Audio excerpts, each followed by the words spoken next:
Okay, we are getting ready to start. And I have audio going somewhere.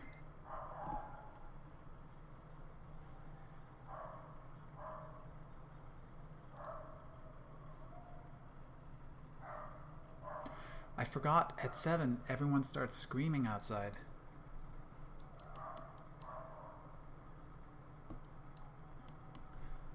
Okay, seeing what's going on here.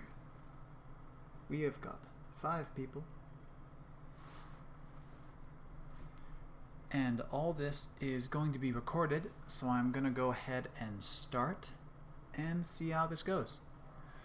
Okay, first, let me just make sure my camera and everything's looking okay. Cool, everything's looking nice. Nothing's overexposed in this region. Alright, let's put this back down. And here we go, let's get started. So, in this stream, I'm going to be talking about geometric hierarchy tracking, which is when you take an object track in SYNTHEYES and you start to add on an object track by including a jaw, or maybe the rotation of your eyes, or maybe you have a full body and you want to do the movement of an arm, like joints. It's essentially rigging in any other software, but within your tracking package. So here we're going to solve this head.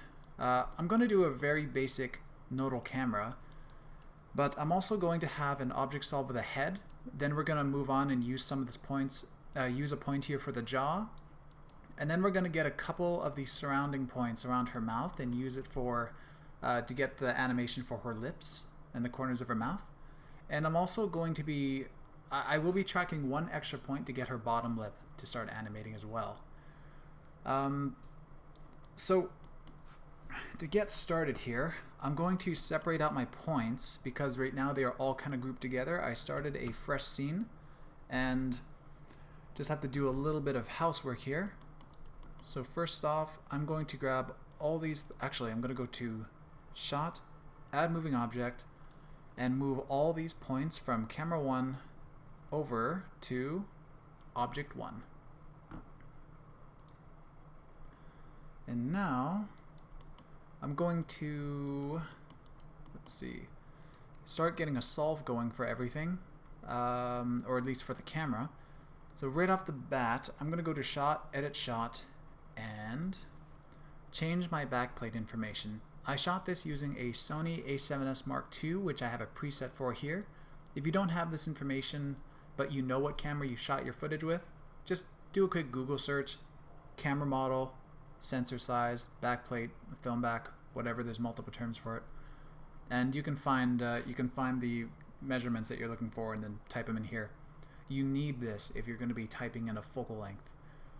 So I've got this, and I happen to know that I shot this using a 24mm lens. So I'm going to go to Known, go 24, and let's see.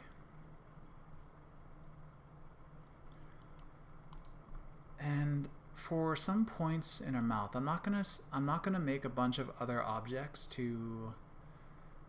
Actually, you know what? I will. I'm going to put some points that we're not going to be using yet into its own object.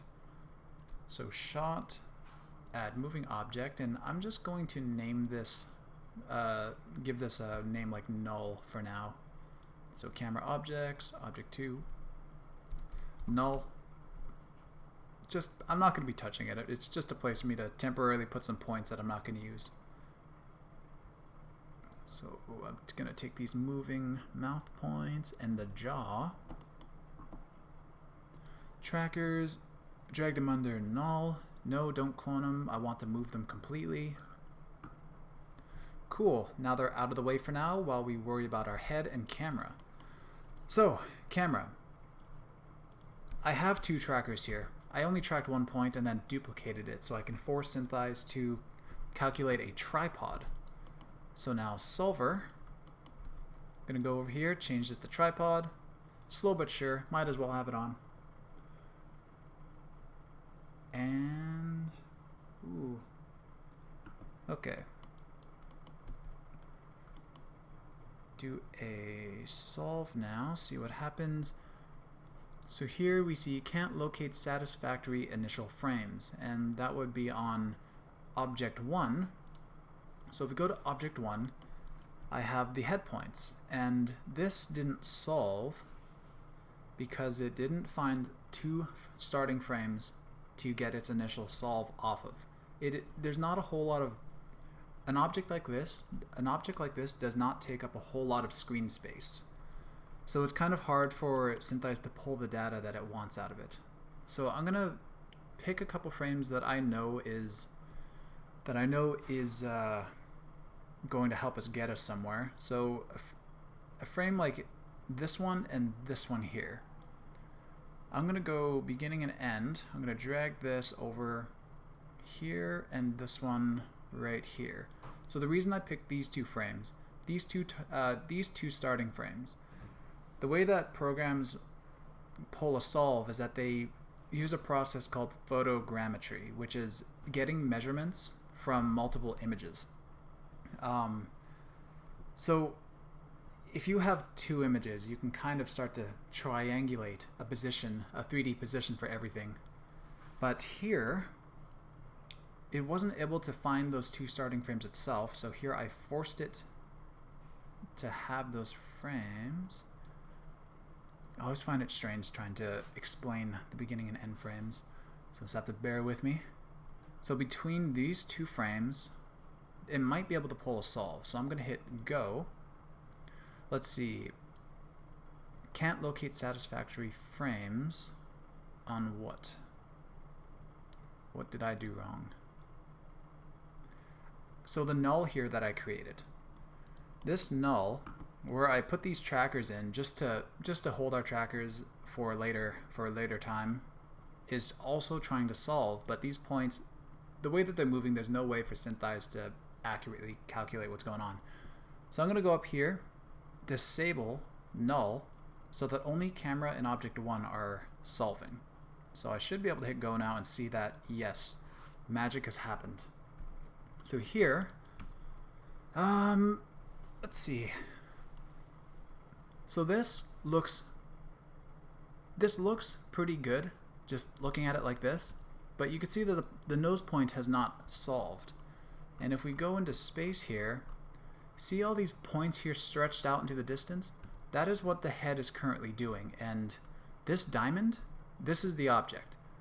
We should be seeing all these yellow points arranged in the shape of a face. So what's going on? Between those 2 frames that I've picked, I have to give it a little hint of what direction that the camera is moving in.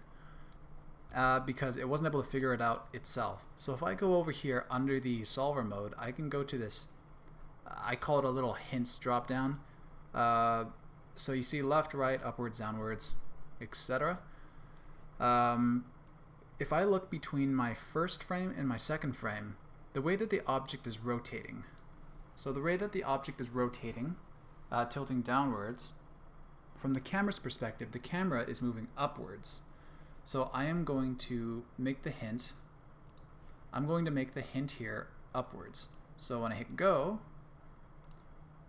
you can see it has included the nose point, and looking at it in one of these views, it now has points that are vaguely resembling a face. Alright, good start. And let's see real quick, just to see what my camera is doing, because I do have a camera, which is being driven by this 1 point.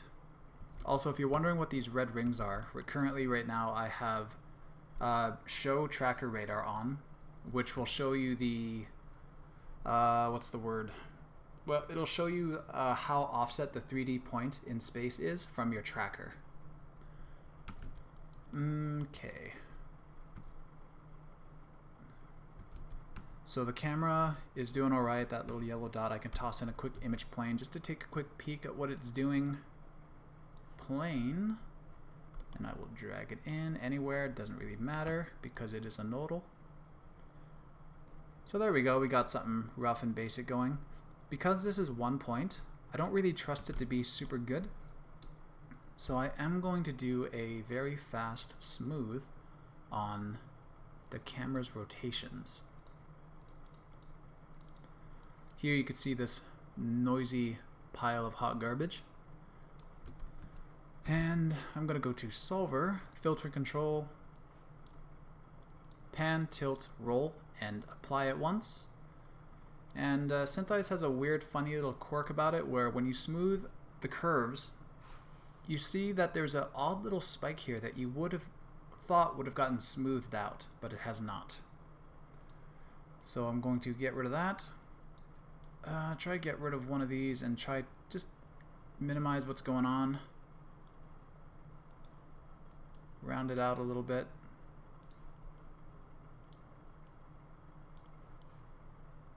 Make sure it's not, ooh, I clicked something. Make sure it's not happening at the end of your shot.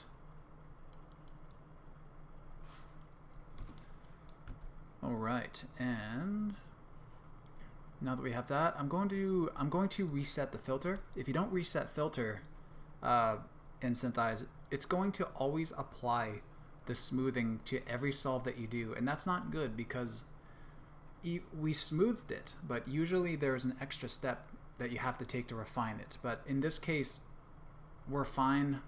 We're fine just leaving it as at this base smooth. The camera is not too super important. I just needed something rough to just to give people an idea of having all this stuff in a somewhat full scene. So now the camera I'm not going to touch anymore. I'm going to go here to the solver mode and change it to disabled. Make object trackers normal. This is asking if you don't want your trackers to be set to far anymore. When you change into tripod, it will always change your trackers to far, because far means infinite distance from the perspective of the camera out into infinity and beyond. So I've disabled the camera. We're not solving that anymore. We also have to make sure that our focal length is set to known, which it is. If you don't have it set to known, your object, when you hit solve, your object and any other object you have in the scene will continue to try and change your focal length, which we are happy with 24 at the moment. So I'm going to leave that to known. If you were calculating distortion, make sure you turn off calculate distortion. Again, it's going to continue to solve all this stuff for the other objects, and if any of this stuff changes, your main camera is not going to line up anymore to whatever it is that you had it lined up to. So, camera, we're not touching anymore. Let's see what the, let's start to scale our camera scene so that when we put the head in, the scale is actually going to make sense. I do have a separate object that I will be importing into the scene here soon, but for now, I'm going to bring in just the default human, the Earthling in SYNTHEYES. So under the 3D tab, Geometry, go to Earthling, select your magic wand, click and drag to bring him in, release and you're scaling him up. I'm watching the number to the left side, so it gets up to around 180, or I could just click release and then manually type it in. 180 is about the scale that is used by the majority of studios in the industry.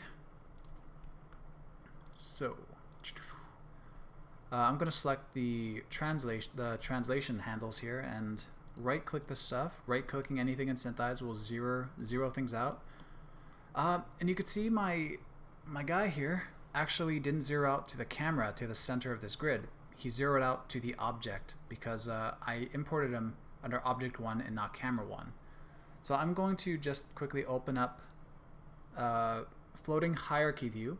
If you've used any other program like Maya, Blender, or anything else, they all have an outliner that kind of shows all your objects and everything and how they're grouped and linked to each other. So here I'm going to take my guy 1, drag him out of Object 1 and just here into this blank open space. And now he's just in the world space of SYNTHEYES. So I'm going to go to the translations, right click, zero them all out, and we are happy. So now let's position our camera so that this person looks a little bit better. I'm going to go to Whole. Let's see, nope, I'm under Object 1. I want to move the whole camera scene, not just the object. So I'm going to go to Camera 1, just re-click Whole so that my camera is selected. And here I can move the camera around to try and get something that better suits the scale and position. So I'm trying to get line it up to line it up to our model here. Trying to get the width of her shoulders roughly in place. And the height of her head a little bit. Some of the proportions on this body are of course very different from her, so we're not too focused on perfection. Okay, and I'm gonna give this scene just a little bit of rotation. All right, so hole is coming off. Bringing our wall back a little bit. Move up.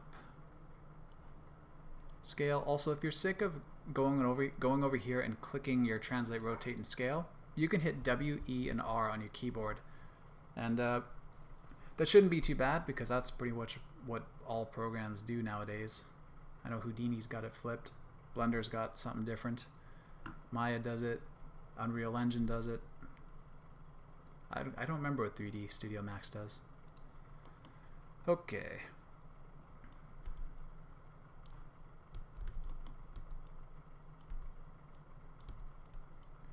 Cool, so just taking a quick peek.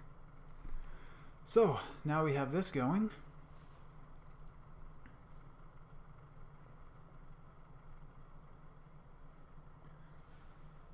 Alright, and I don't want to touch the camera anymore at all. And we already shut off the solver, the focal length, and the distortion. So now all is left to do is add in the head and start solving the head. So I'm going to go to our 3D tab, change my geometry drop down here to import. And I happen to have a model here. So tools, GeoH head. I'm going to click no for that strip normals thing. I find that kind of damages my model sometimes if I were to take it into other software. Okay.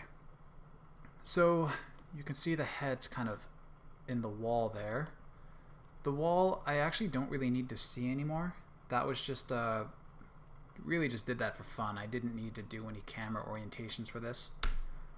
And that camera orientation was actually kind of wrong. I don't think I was at this sharp of an angle from the wall I shot in front of. So the head here, if we look at it in our camera view, you can see the scale is off, the rotation, translation, like it's all off and all over the place. So fixing this is pretty simple. We're going to jump into perspective view, and if you don't know how to do that, that would be F3 on your keyboard, and you will be in the 3D side of SYNTHEYES. And immediately we're going to hit lock up here. Also, you can hit L on your keyboard, which will snap you to your camera. And now we have this view. So lining this up, we're not going to be dragging the mesh around like this. You don't ever want to move the mesh separately from this object diamond right here.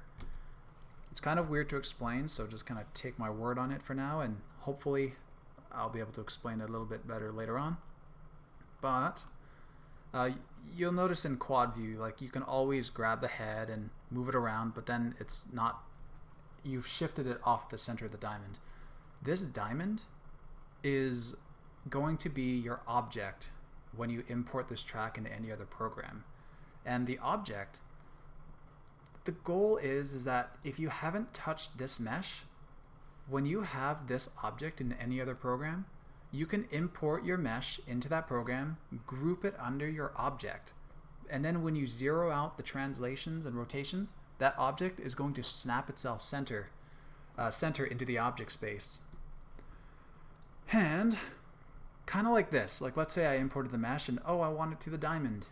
I can go over here to the translations, I can zero them all out, I'm right clicking them, go to rotations, and we didn't rotate it so we're fine, but it snapped the head back. That's how you would get an object in another program to line up to your track and look like it does in SYNTHEYES. So let's line this up.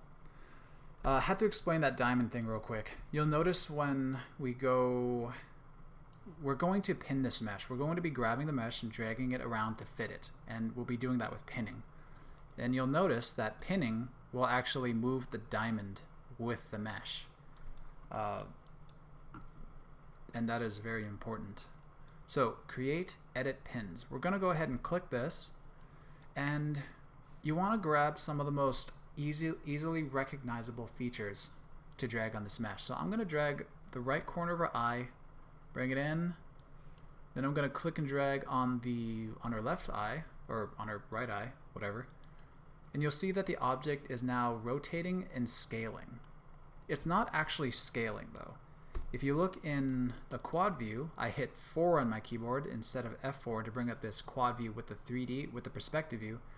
You see when I drag this head around, it's not scaling the head, which is perfect. You never want to scale your geometry. You never want to scale any asset that any client has given you, because that is opening you up to a world of hurt. So it's good to know that this is not harming the integrity of your model. So I'm going to go F3 and start to reel it in over here, try to fit the contours of her head. And now let's bring her nose in a bit.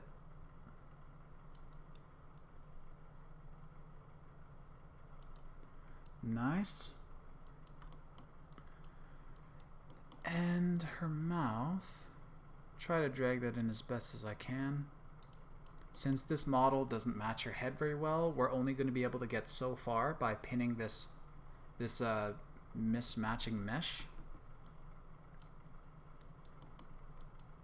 And maybe I'll see if I could bring the back of her head up a little bit more.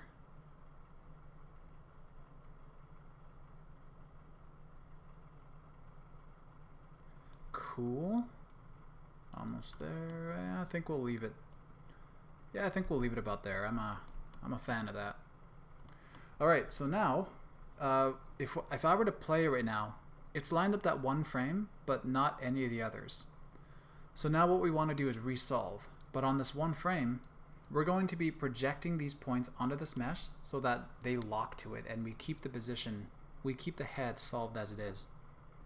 Even when I project these points onto this mesh and hit solve, we will see the mesh move slightly, but that can't be helped. Again, this model does not match 100%, and we can further adjust it after. So I'm going to go and take, let's say, this point, this point. I want to get points that are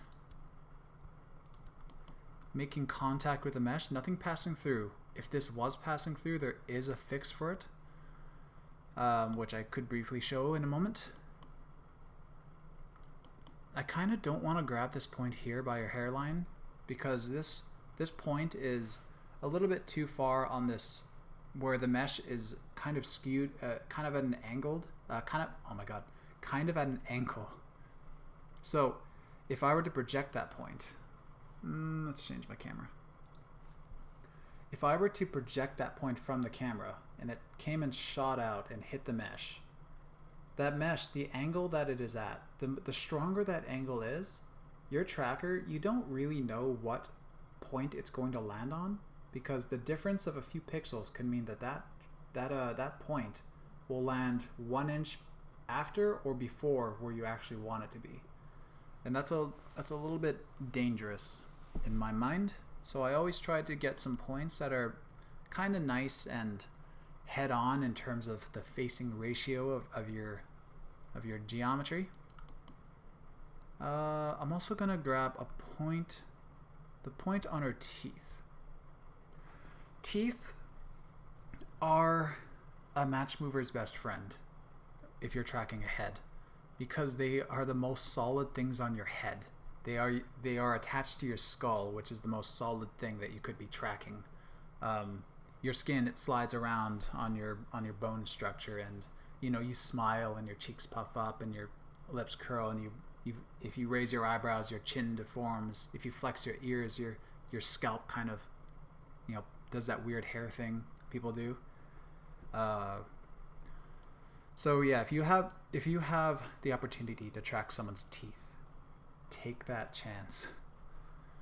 So I'm gonna go, now that I have these selected, I'm gonna go up to track, drop onto mesh, and I can hit solve right now and it will probably get me something decent. Actually, it might not, because I have to go to solver and turn on constrain. for these points to hard lock. If I solve now, it tried its best to position the head to those points without actually hard locking to them. So you can see the yellow points in the head and then the point that corresponds to it an inch away. So that is why we would want hard lock. So if I turn that on and hit go, you could see that now it's forced to those points, and we actually have something that looks pretty awesome. But just I'm gonna undo that real quick because there's something that I want to fix. I have a point here that's on her teeth, which is the center line of her head, the symmetrical line cutting down the center of her face. If I go into F3 into my perspective, I'm going to click orbit and then click around. If you find it challenging to navigate SYNTHEYES' 3D space, I personally use Maya. If people happen to be using Maya, go to Edit, Preferences, Reset. Nope, I didn't want that. Edit Preferences, head on over to Perspective, and then enable Maya style navigation in perspective. And then you've got the alt left, middle mouse, right click, zoom, and all that stuff. Okay, so here is that point on her lip. Actually, it's pretty close to the center line of her head, which I wasn't intending on it to be. But if I wanted to push it back a little bit, I wanted to keep this UV coordinate on the screen space, but I want to push it back a little bit to kind of meet the depth of what her teeth would be in her face. So to do that, over here we have seed and locks, and this is the data that when we project trackers or place trackers anywhere in a mesh to lock it, this is that data right here. You can also find this up in coordinates over here. So this plus and minus button, this is the nudge tool. If I click and drag it, you can see that seed point is pushing in and out from the perspective of the camera. Or at least you can't actually see the camera perspective right now, but I'm going to push it back a little bit to kind of fake that depth, to push it back to where her teeth would be. Maybe a little bit over here because it went a bit too far. And at least it's not resting right on the lip there. I don't really want to bring it too far ahead of the center line. This point should be on the center too, and that's a little off as well. I might just let it follow this one's lead a little bit. I can actually take the nose point, and if I select it, come over with place, drag it over manually, and let's just see what it does to our solve. Okay, so I'm going to go to Solver, turn Constraint on, and slow but sure, why not? Go. Awesome. Let's see what's going on here. So this head solve is looking pretty awesome. So I'm going to right click and go to View, turn on our tracker radar, just to see if there's any very significant errors going on in our shot. And I'm kind of expecting there to be. You can see these red rings appearing around these trackers. The larger the ring is, the more error there is on that point. And that's just telling you that this 3D point is traveling further from the center point of your tracker. And that is a big no-no. The whole goal of match moving is to avoid exactly that. Because this 3D point right here, this is representative of what 3D in any scene is going to be doing in your shot. If there were some animated bugs or something crawling on her face, and then this mesh just kind of shifted over, you'll see all the bugs slide around, and yeah, that's some of the weird errors that you might catch in a movie. So I'm gonna see if I can relieve a bit of the stress of this tracker. It could be that her eyebrows are moving ever so slightly. I could try and re-drop this point on the mesh, so it's kind of found itself a new rest position. So I'm going to go Shift G, just a shortcut to solve, And you could see that our error over here has gone down. This solve error up here, that is the distance that your 3D, that's the average error of all your trackers. And the error is, you know, per tracker we could see 1.59. Over here it's 2.65. This one really is traveling some distance. So yeah, this number is more of a guide. That says 1.2. Some people go crazy and go, oh, it has to be as low as 0.5 or something before it's usable. It's not possible with all the shots. Not all shots. Like a head like this is deforming, you kind of expect there to be error because SYNTHEYES is trying to solve a very static object right now. Let's see. So this head, I don't think we're going to touch too much anymore. I'm going to move into refining it. And you want to make sure that your head is, you want to make sure that you spent a lot of time refining your head before you do GeoH. When you do a GeoH track and start to get jaw movements and eyelids or eye rotation or anything, you're going to, if you notice that your head is popping around and it's jittery like it is right now, if I go F4, you can see that it's jumping around. If you try to do GeoH on that, realize that there's a mess like that happening. You're going to smooth your head later, or, okay, let's see. Yeah, okay, you're going to smooth your head later. And then the jaw suddenly is going to still have that crazy jitter, but the head's going to be super smooth, and you're going to see this weird mismatch. So let's get that out of the way. So the head, I'm going to go to filter control, and here we're going to turn on distance. Not translations, not rotations, distance. The distance will only smooth the path based on the depth of it from the camera. So if I look at it from a couple angles and I click apply filter now, you'll see it's nice and smooth. But over here, if I right click, if I undo redo, our head wasn't really too affected. Which if I turn that off and go translations and stuff, this stuff you see when I smooth that, it actually damaged our head track. So I'm going to undo this translation smooth. So just distance is the one that you want to use for objects. So sometimes you can get away with using just this. This happens to be a shot where I have the object diamond nice and centered, like of the head, and smoothing can work or it won't based on the position of your object diamond in your scene. Whoa, my didn't realize my camera was so large the whole time. It's been covering everything.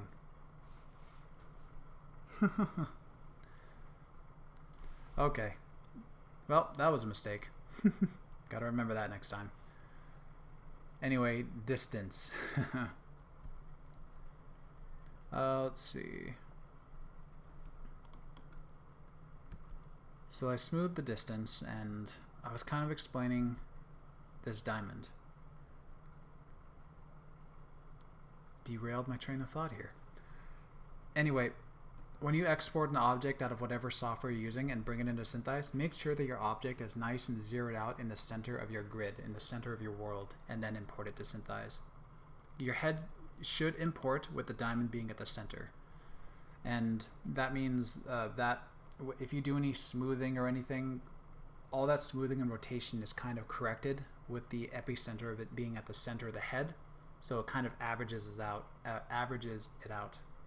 I don't know if that made sense. This is kind of a weird thing to explain to people. So now that I have smoothed the distance, I'm just going to take a quick peek in the graph editor and see what the path stuff is doing. So I'm going to go solve path. I don't want to see rotations. I want to see translations. And just make sure that there's no weird smoothing stuff going on with the curves. Like I mentioned earlier, SYNTHEYES has a weird quirk of doing some strange things to the curves when you smooth. So you can see that the Z line here is nice and smooth. The X and the Y are kind of jittery, but that's expected. The red and green is the head traveling left, right, up, and down from the perspective of the camera, while the Z is the depth. And you could see that demonstrated right here at the bottom corner of every view. So we've already smoothed the distance, which gave us a smooth Z path, but we got this little error here, which I'm going to delete. And the same error is on the X and Y, but we're not going to fix that because it's going to fix itself. Oh, I just explained that off camera. Okay, I was just showing real quick. I was fixing the path on the Z line. There was a big spike on it, and I cleared it out, made it flat, and I just kind of said the same errors on X and Y, but we're not going to worry about this stuff because it's going to fix itself. And I gotta really get used to having things within view. So now that I have the distance smooth, I don't need that. I can go to axis locks, more, and I'm going to turn the distance lock on. If you're not too familiar with a lot of this stuff, you could Google basic SYNTHEYES object solve on YouTube, and one of the videos you should actually see on a channel, Track VFX. We have a YouTube channel where we're posting some tutorials. Okay, so I turned on distance, and distance is what we smoothed and what we want to lock. This 60 here, this is a weight value for how strong that we want to lock this solve to that smooth path. And that's smooth, but how does it know to lock to that smooth path in the first place? We have to load it in here. See, it says constrain to, and then it has the number down here. We want to hit get, load this in, and now you can see this number animating because it has our path loaded in. And all I should have to do, I'm actually going to change distance to 90 because I want it to really stick to this smooth motion. Now that I have that on, I can just hit go, and look at how it corrected the head side to side movement. The solve also changed a little bit, but you could see that it's not jittering back and forth from the camera anymore. So now that we have that, is there anything else I want to correct? Not quite. Alright, so I'm going to go F2 to our camera view, and now let's move on to getting the jaw. So the jaw, this is where we actually start doing some geometric hierarchy tracking. And geometric hierarchy tracking is basically having objects under objects. It's sorry, a beep just went out outside my wall, outside my door here. So we have the head track, and we want to have another object track underneath it, which will act as the jaw. So I'm going to go over to the GeoH track tab, and I'm just going to orbit, select our head. Just going to kind of get a nice view of this.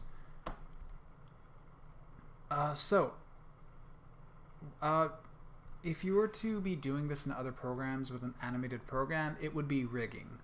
And so, you'll make a skeleton, you'll make some joints and start to weight the jaw and mouth to the joints or whatever and start to animate that hinge and all that stuff. We're basically going to be doing that here.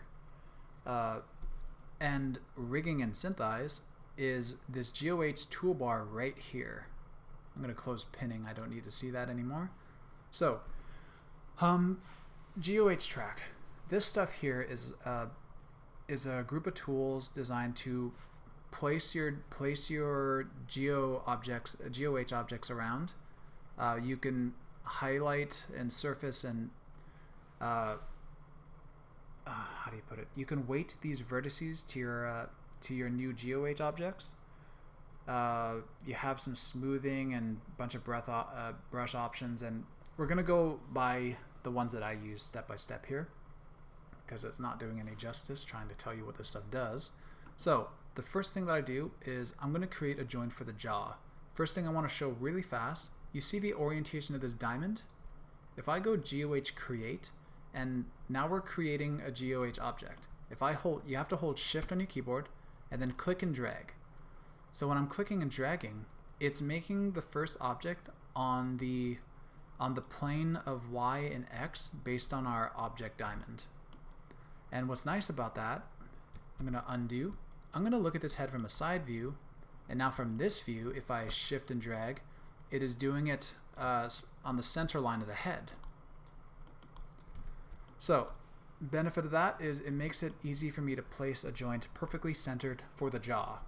So when I hold shift, click drag, I'm going to place this somewhere around the base of the ears, because that is where your jaw is hinging from.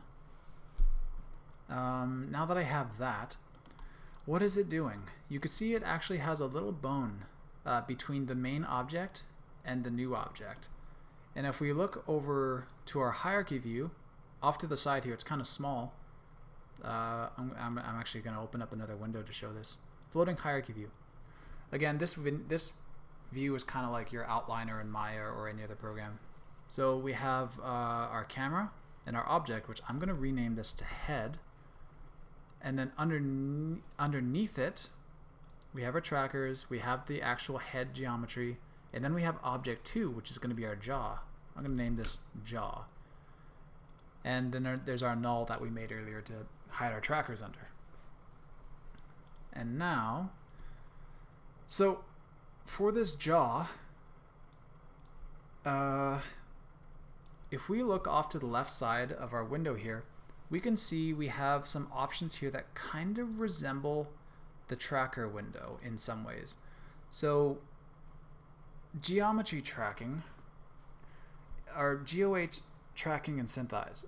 If you've ever seen this feature in like Nuke Keen Tools or PF Track, I can't remember if 3D does anything like this secretly that I don't know about. There's a few programs that do this. Well, they'll actually use your mesh itself to track and solve without using any trackers or markers. SYNTHEYES is not super great at it. So you usually want to have a tracker that you're going to project onto the mesh, and it's going to drive the animation instead of having the mesh track. So key, later we're going to turn that off, but you see we have track forwards and backwards. We have channels. This is basically, hey, here's the channels that there are mesh or whatever feed that the mesh is going to be tracking. Object, color, I'm fine with the color. And then lock. When we're done doing the jaw or any detail, any deformations anywhere, you want to lock it so you don't touch it anymore. Okay. So again, I'm just going to go on and show you what I do and how I do it. So here you could see the translations and rotations. They're highlighted blue because they are not going to be animating because they're locked. So if I go like X, you could see that is moving around on X, Y, etc. Pan, actually tilt. You could see tilt gives us the motion that our jaw would be, that our jaw should be giving us. And that's what we're going to be animating later. But you could see when we move it, of course, none of the mesh follows. So how do we do that? Under GeoH, we're going to go to Surface Lasso or Through Lasso. Also Paint. GeoH Paint, I will be... I could click GeoH Paint and start to highlight all this stuff. Or I could go Surface Lasso, start grabbing points. Surface Lasso will grab you points that are on the surface of the mesh, while Through Lasso will highlight points going through the mesh. I'm going to undo all that, and if I go Through Lasso, highlight the jaw, now when I rotate this object, you can see that the mesh follows along, but it's really kind of a ugly abomination. And you can continue to highlight points as you go and watch everything snap into place, which is going to be very handy later when we start to paint and feather this out a little bit.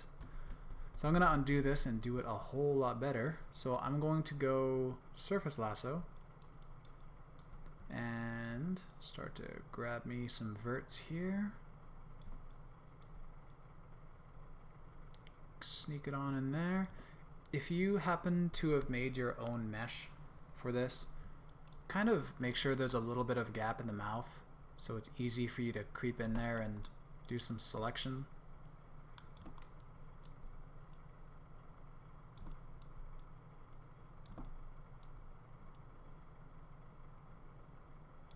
Cool.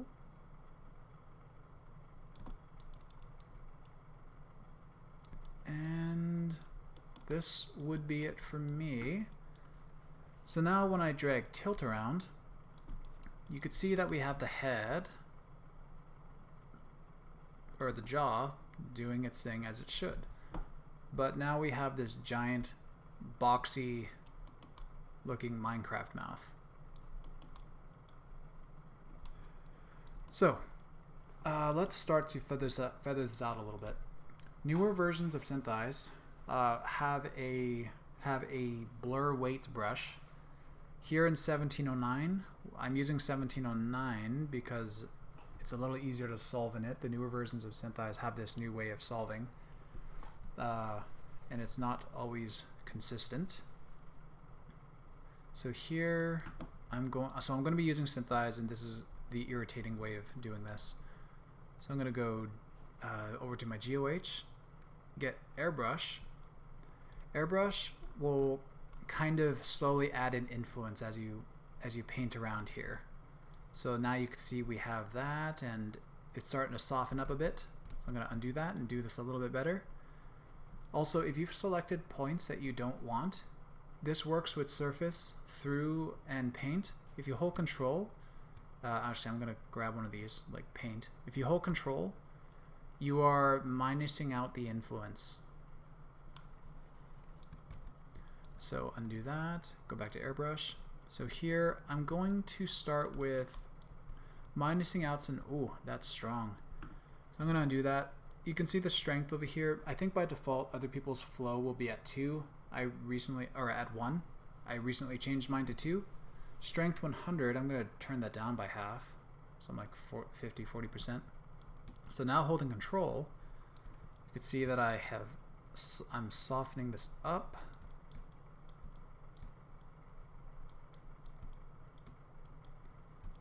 And if I click up here, just regular left click, I'm going to add some influence. I'm really just trying to even out this mesh and kind of make all these quads look more like quads. As much as a poly can look like a quad being stretched out like this.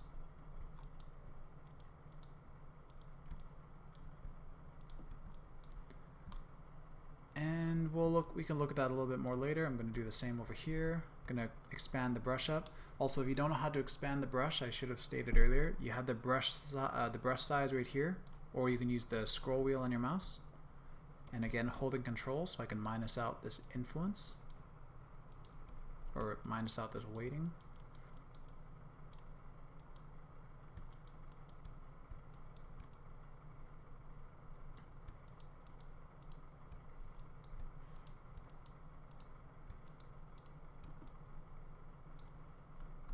Scroll up. If you can help it, try to airbrush as many vertices at the same time so it comes out looking clean.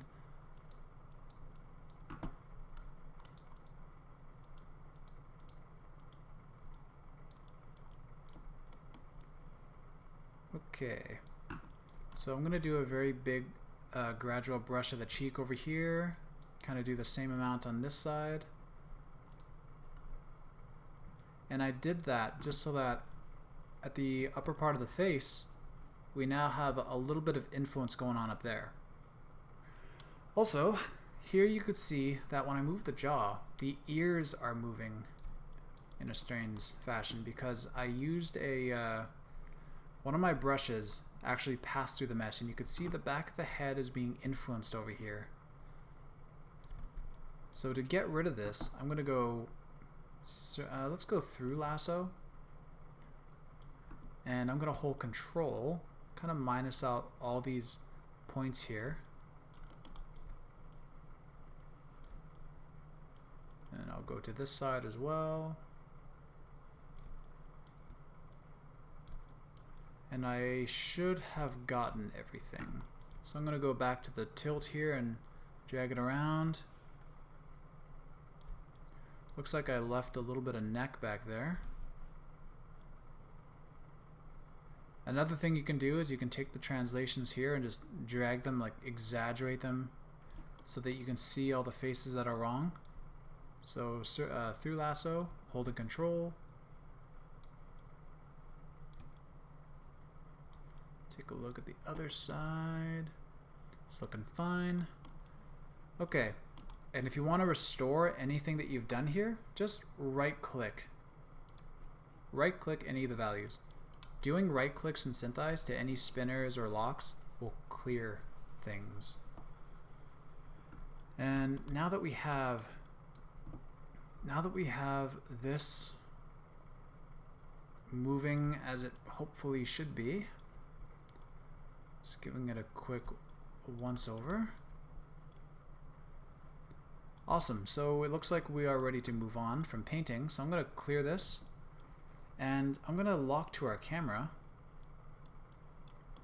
So looking at the head here. So now we're going to put the tracker under this jaw and allow the tracker to drive the jaw's animation. So I'm going to go over here and I'm going to click this tracker. There's multiple ways that you can move this tracker. I'm just going to select it here, go to the tracker tab, and null. We can change from null to jaw. It's going to ask you if you want to clone the trackers. No, let's just move the tracker entirely.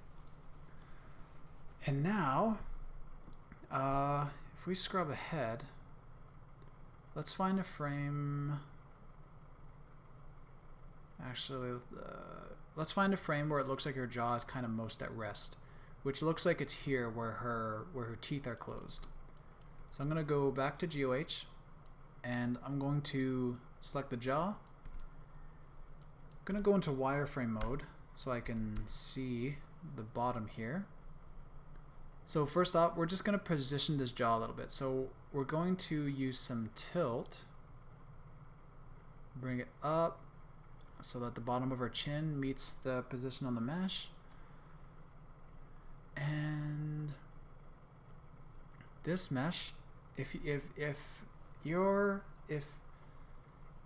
the subject in your shot happens to have kind of a smaller chin or any kind of weird shaped chin, the chin on this model is rather pronounced. So I'm going to go orbit around, look at it from a side view, and I can take the Z position and I can move this chin back just a little bit if I want, just to kind of shrink it down a bit. And you can make any adjustments you need to beforehand, before projecting this point. So now I'm kind of happy with this position. So I'm going to take this point, go up to track, drop into mesh, and select jaw. Here we're going to unlock tilt.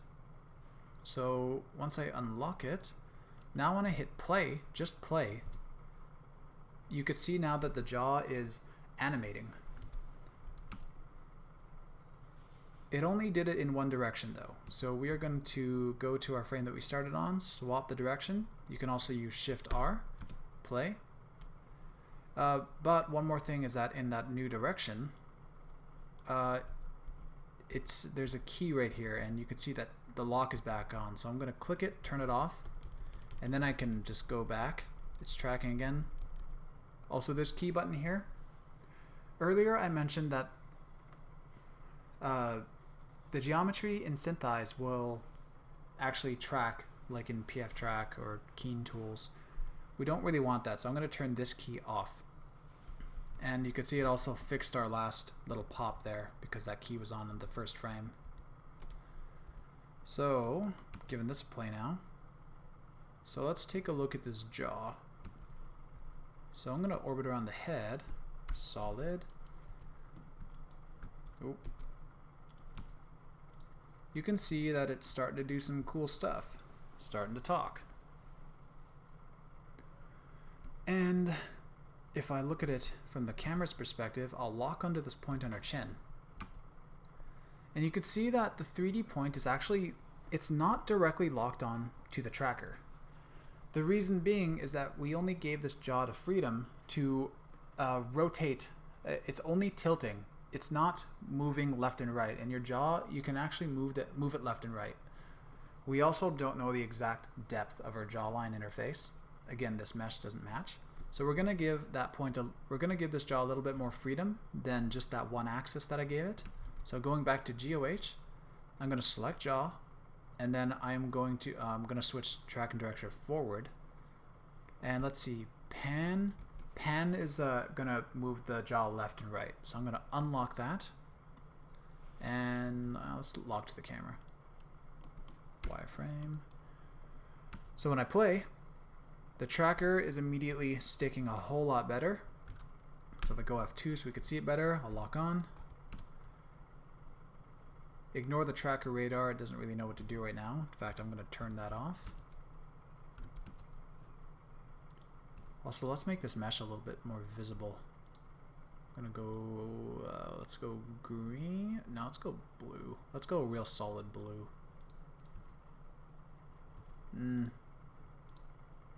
Green?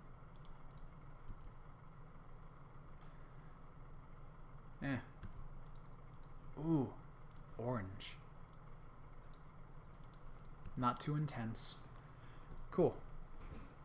Alright, so we have the jaw moving. And the jaw, as far as we know, is moving rather nicely. So we're not going to do much, we're not going to do any more to the jaw itself. Now we're going to take some of these points and get the corner of her mouth and upper lip, the corners of her mouth and upper lip. So I'm going to grab one of these other trackers from the corner of her mouth, and I'm going to use that to drive other parts of her mouth. So let's go back to GeoH. We got to make another GeoH object for her skin in that area. But we're not going to do it in the way that the jaw hinges. We're going to place this new GeoH object directly on that patch of her, on that part of her face. So I'm going to select head. I'm not going to select any of these other ones. Depending on whatever object you have selected is how GeoH is going to branch its next joint off of. Like if I had jaw selected and then did GeoH create, you could see the bone has started from the head, then to the jaw, and then outwards. We don't really need that. So I'm just going to start from the head, GeoH create, and when I hit shift, click and drag, it's doing that planar axis thing I mentioned earlier. But if I let go, it is now snapping onto the surface of the head. So I'm going to let go around the mouth. Now when I go orbit, zoom in, now we have this. So I just want to orient this in a little bit more of a cleaner, planar fashion to the face. So if I go to the side here, turn on edit pivots, there's a hotkey for that too. It's Control P on your keyboard. Control P on your keyboard. Control P on your keyboard.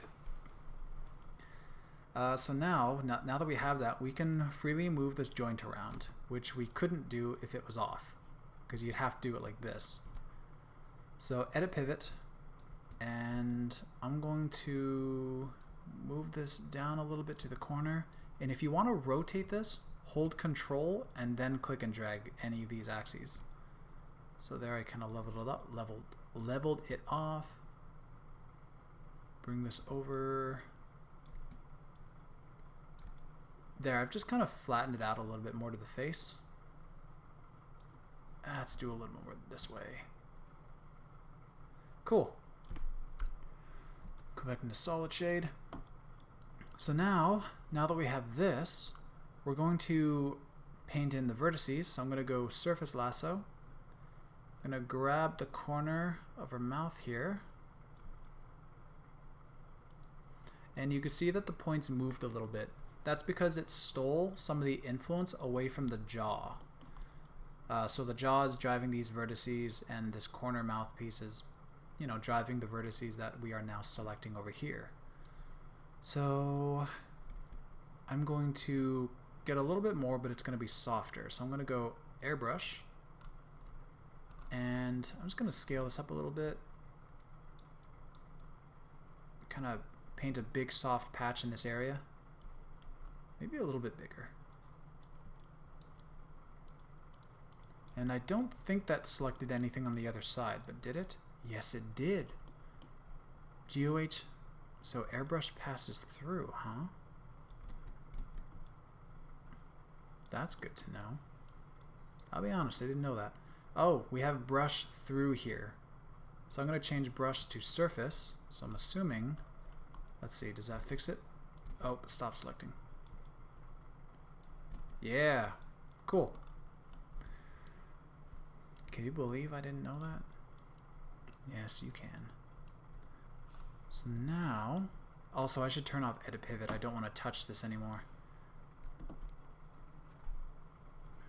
And I'm going to click GeoH airbrush again, make this brush larger, and start to feather in this surrounding area.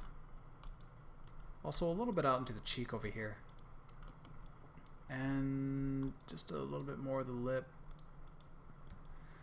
Cool. So now if I move on X and Y only, not Z, if I click Z, you can see it's puncturing into the face. So dragging X and Y, you could see we start to have something that is closely resembling witchcraft. Alright, so we're good on this. So I'm going to hit L, lock to camera, zoom in, and we're going to position this object to the corner a little bit better. So I'm going to go X, kind of drag it over here, Y, bring it up a bit, and now we're going to go take this tracker, we're going to select the tracker on the corner of her mouth, and we're going to, did I move it already?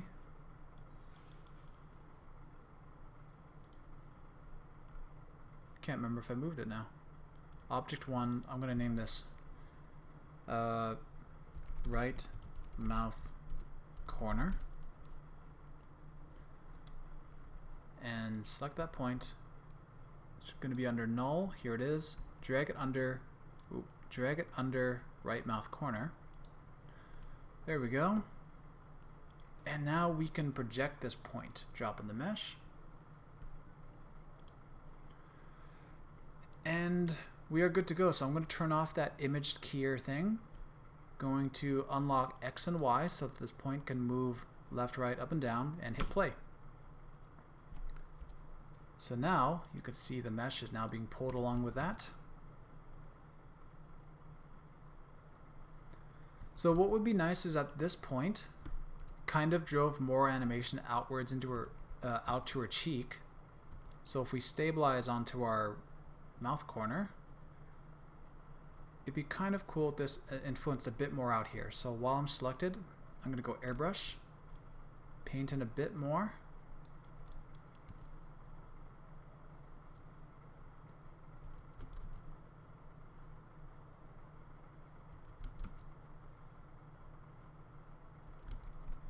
Maybe a little bit out here.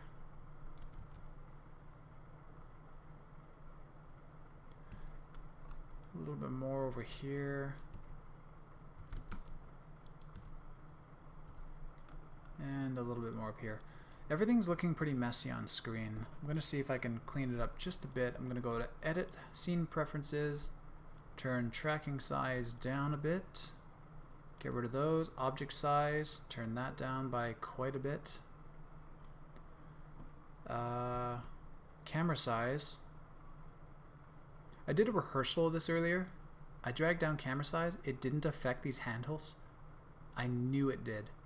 I was so surprised that I didn't last time around. Okay. And now, so let's just see if there's anything worth cleaning up here. Oh, did I get the depth of this wrong? 1 second. So I'm gonna go, looks like something's wrong. These points aren't following this object as well as it could be. Why would that be?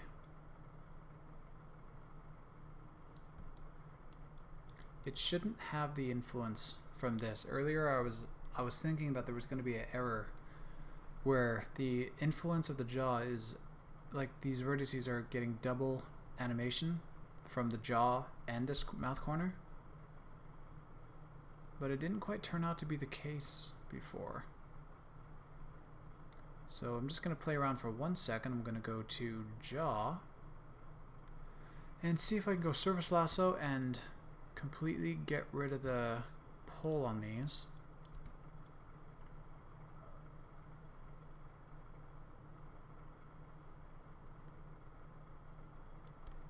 Okay, airbrush. Get a softer, get rid of some of the influence on it. So I really want to hope that this is what the problem was. Let's find out. So it looks like that's what it was. There was double animation and I had to paint some of it out, get it away from the jaw. If I'm doing this incorrectly, please let me know if anybody knows anything else.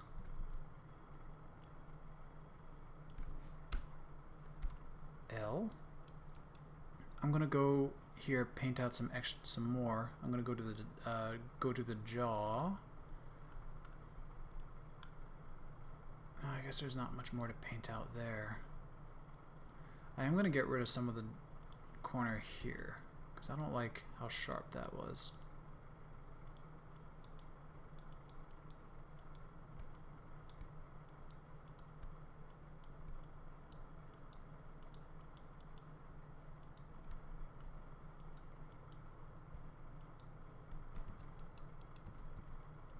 Okay.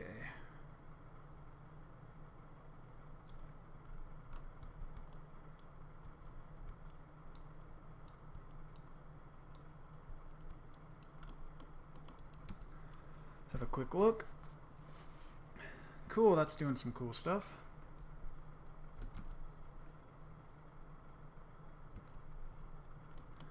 And let's follow this point a little bit more here, just for a moment.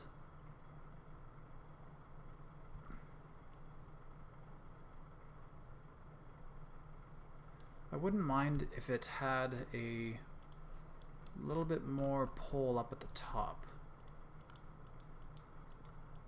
or a little more push.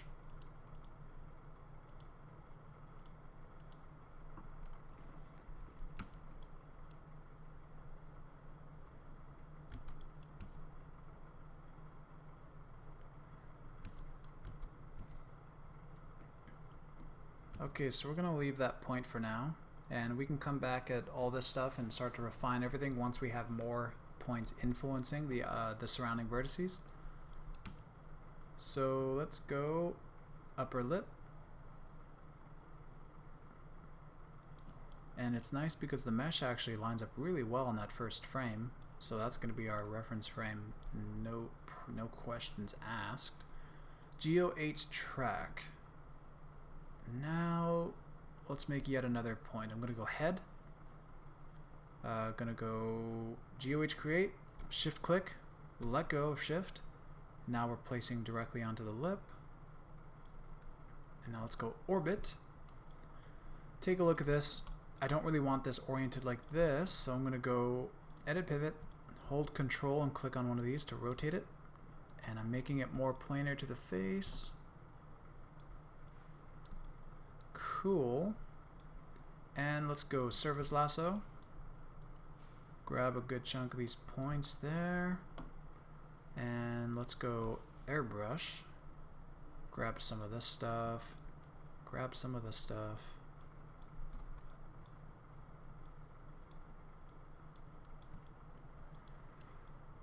And let's see, I'll move it around X. I'm kind of liking that.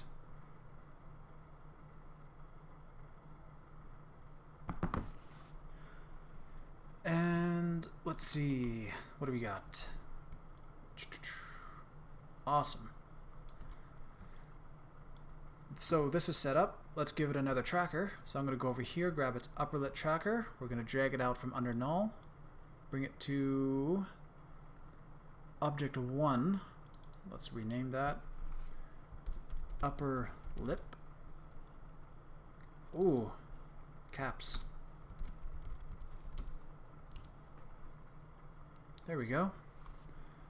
Now tracker, track, drop onto mesh, and upper lip, we will immediately go and unlock X and Y, turn off key again.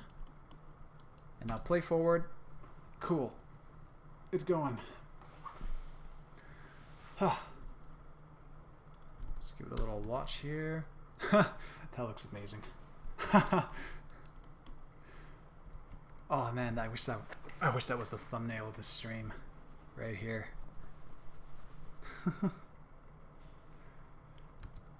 Okay. So let's do a quick little paint job here. I can't. I can't. Okay, so we're just gonna do an extra little bit of paint work on here. Lock to camera. Wireframe. And back to GeoH. Upper lip selected, and we're just gonna quickly airbrush some more of these points in here.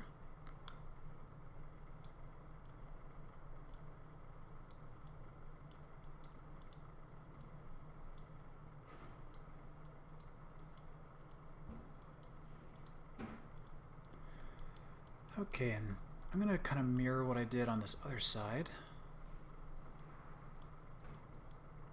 I'm not gonna go too far because some of this is going to be pulled up to the left, to her right corner. And let's give it another quick watch. That's starting to look a lot better. That's starting to look real nice. Cool. I keep forgetting. I gotta move this. You know what? I'm gonna move my little camera down here. Really gotta pay attention to that.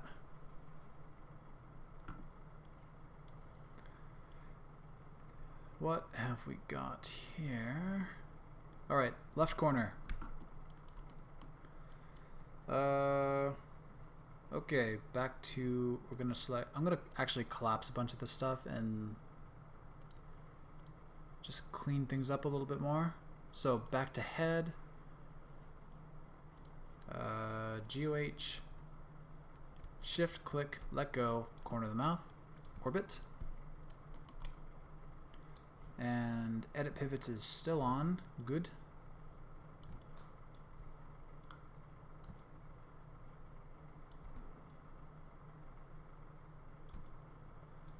Nice. Get our surface lasso. Also, that thing I discovered, we're going to go jaw, and with surface lasso, we're going to hold control, get rid of that jaw's influence on these points.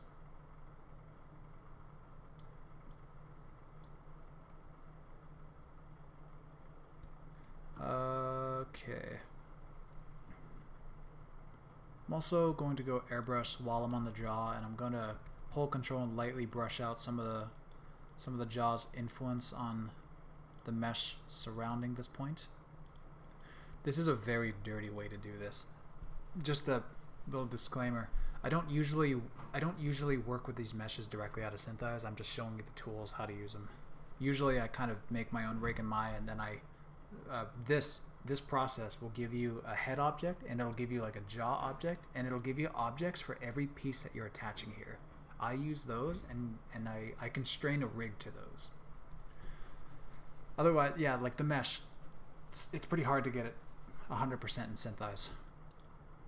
If you're going to attempt it, lower res usually is much easier to deal with. Unless you have like one point, like maybe you've got like you want to put a little cut on a cheek, you can have a very wide bit of influence on a dense mesh, and it'd be very easy to knock out that way. So back to object 1, which I should rename left mouth corner corner. I don't like that I capitalized left and right in that other one. And let's start to airbrush some more influence in here. Just a bit, not much. Just trying to imitate what's going on over here. And start to pull some stuff up on the cheek over here, off to the side a bit. I'll also gonna select that jaw and control click, get rid of some of that influence over here, just so I can let my cheek tracker do more of that work.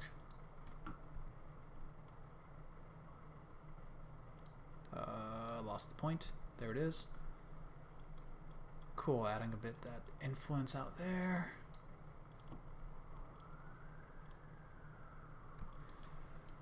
Okay, let's see if this is gonna work for us. So let's go grab another tracker.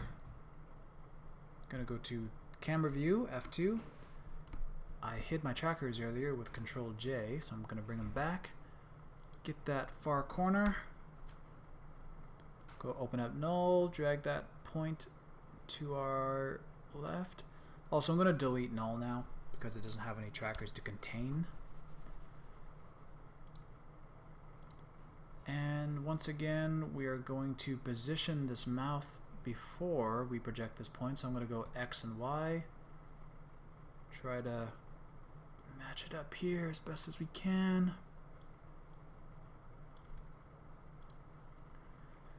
Drop in a mesh. And we'll go into the left mouth corner, unlock X and Y, turn off key. Play. Nice.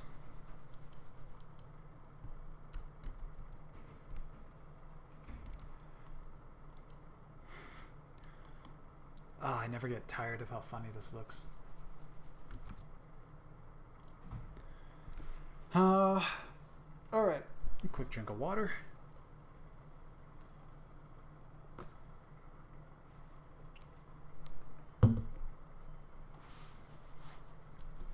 And let's see.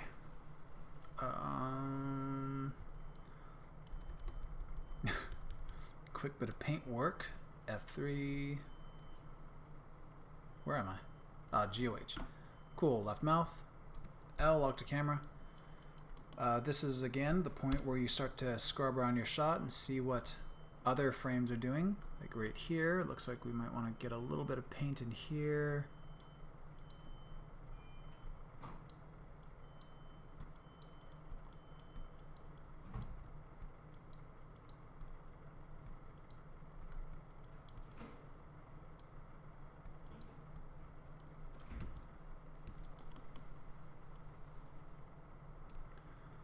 Okay, let's do another quick watch. Also, I'm gonna start to hide some of these other objects because these objects have all these joints strung up. That's actually the main head. If I hide that, there it's all gone. But I don't really want to see the other diamonds and paths. Also, camera 2. No, I'll keep the camera. That's not affecting anything.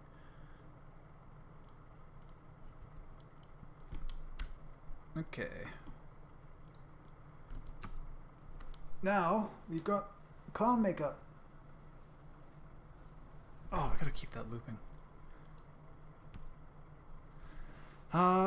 So that's looking pretty cool.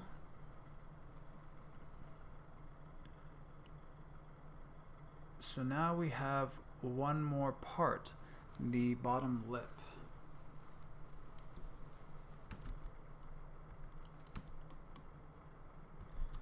So the bottom lip, I will be tracking one point on it. I didn't track that point earlier. I did a rehearsal run earlier where I did all the points.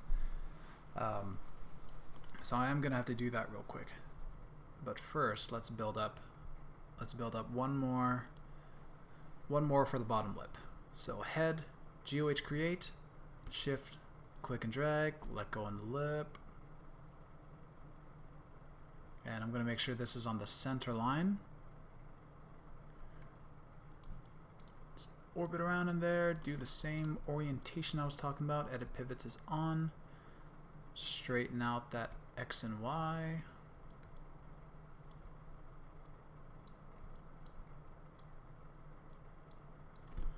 Okay. Surface lasso. Get some of these. gonna go airbrush.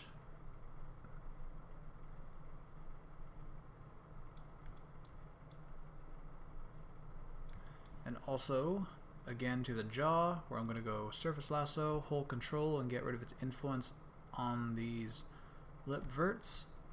And then airbrush, I'll get rid of some of the influence on these other ones that I painted in.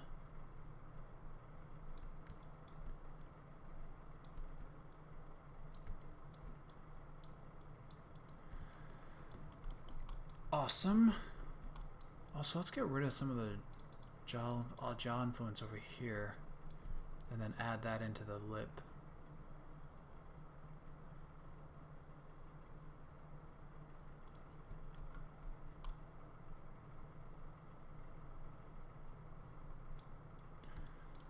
Cool.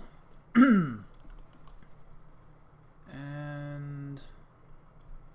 I guess now that I got rid of the influence from the jaw, those points moved into a new position apart from where I actually placed that GeoH. So you can see its pivot is not where I intended it to be. So edit pivots is still on. I'm just going to drag this over.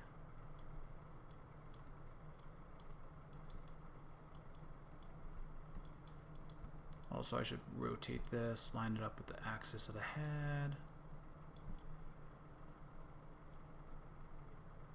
Cool. All right, let's get a tracker for this.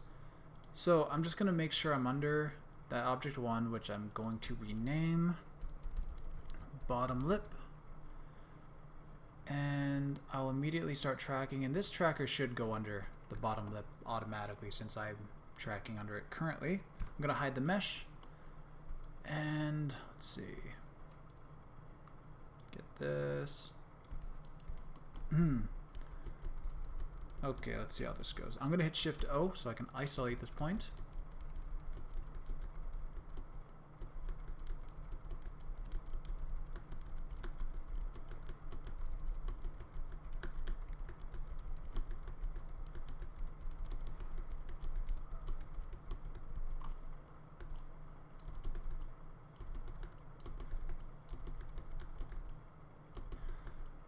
This is the boring part. If anybody's paying attention, anybody have any questions, any concerns? Anybody see me do anything stupid?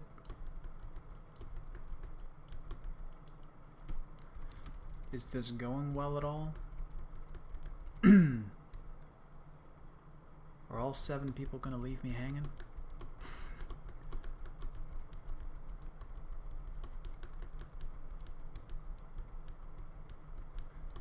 Cool.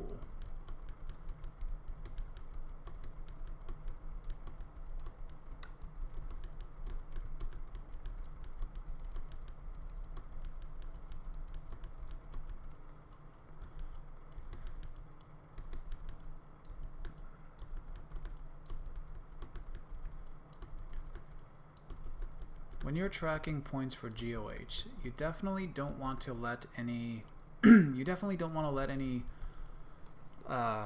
jittery points slip by, because when you solve a head or a camera, hopefully the majority of your points are good. So if there is a jittery or bad tracker, it doesn't show as well. But for GeoH, when we're having 1 or 2 trackers drive an object, if that thing pops, you're gonna really notice that pop in 3D.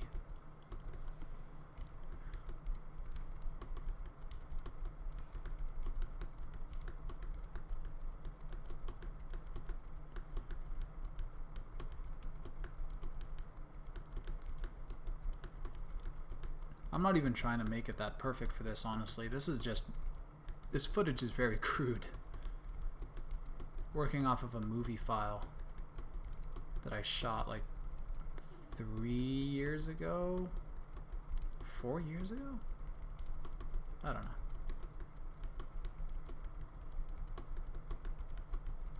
So close.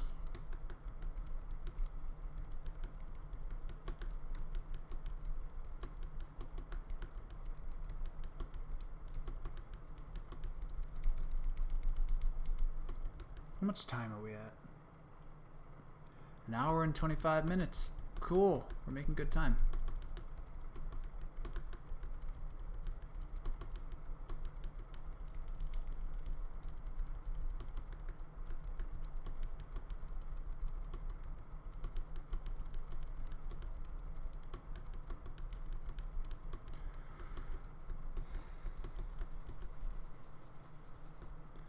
And I'm done that point. Alright, so back to our first frame. And go to GeoH. And it looks like my point tracked under my left mouth corner, so I'm going to click, drag it up to bottom lip. I'm going to close that left mouth corner. Okay, under bottom lip, or I'm going to select bottom lip, L lock to camera. And I'm going to position the lip, so Y, bring it down. If this stuff moves too fast when you drag your mouse, hold Control, it'll slow it down. I'm also going to bring it over to the right just a bit. Actually, no, I'm just going to leave it here. Okay, moment of truth. I'm going to select the tracker, drop it on the mesh. And let's watch more magic. So key off, unlock X and Y. And, oh, let's go solver so that we could just see it play.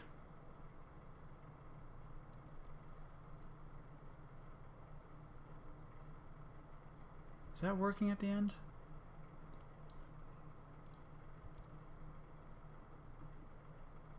Something doesn't feel right. Control J, nope, Shift O. Oh, it is working. Okay, sorry, my bad. If we take a look at it here, it's gonna hide the trackers. Nice. Oh, I always forget to change it to the solver panel, so it'll loop for a second. So this is looking pretty cool. Let me get another drink.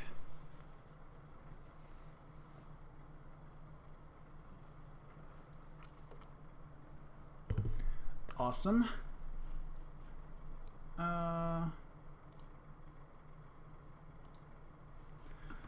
Right. Let's see, what else could we do?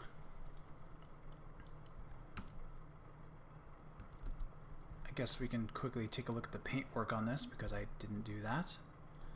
GeoH, bottom lip, and 5 to lock onto that object.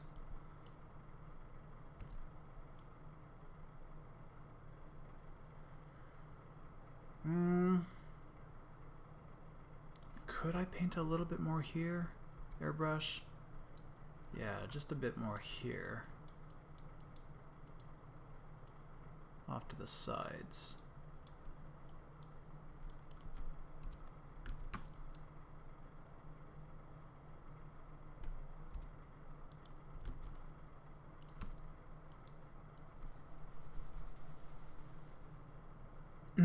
Cool.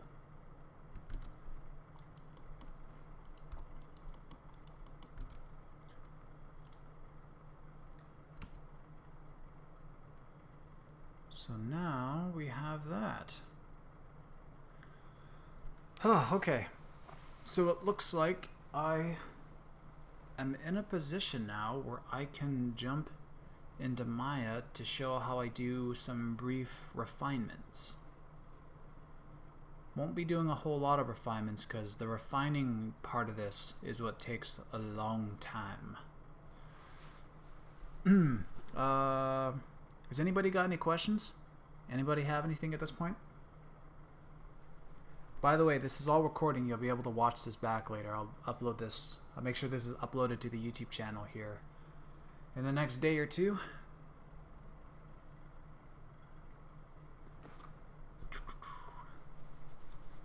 Looks pretty.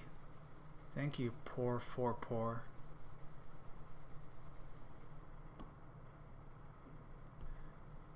Cool. All good? Alright. What else? I just want to make sure that I've thought everything through in my head before I jump out of the program. I cannot believe nobody has called me out on not saving. I am notoriously bad for saving. Also, look at this stupid underscore that doesn't need to be there. Okay. Got the mouth corners. Yeah, I think we're good. Yeah, we're just gonna do some Maya stuff, finish this off. And cool. So when we're exporting this, if we really want to use this mesh, like the painting on this was not perfect. There's like double influence and animation going on all over the place. In Maya, when you paint, when you do weight paints, if you paint weights onto, like, let's say a mouth corner, it will automatically get rid of the influence in equal amounts from other joints, so that you get the vertices pulling in the way that you'd expect. Here, all that animation doubled up. I don't know if that's been corrected or if there's an option to work around that. Because again, I don't usually use this mesh 100% out of SYNTHEYES, so I'm not 100% on it. But as far as I'm concerned, there's not a whole lot of options in terms of painting aside from this stuff, and then the other options here are mostly just for how the joints are being read or something, or when it's tracking. I don't know, I could be wrong on that too. All right, so if you really want to use this mesh and work with it, you have to export this as a Filmbox FBX. So I'm going to select that, and we're going to go export it here and save. And the settings here, I'm going to hit defaults so that this looks like whatever you have. The only things you really want to change is your marker type and your start frame. So the marker type, chisel is a cone, a typical cone that you would see in most demo reels and wireframes or dailies.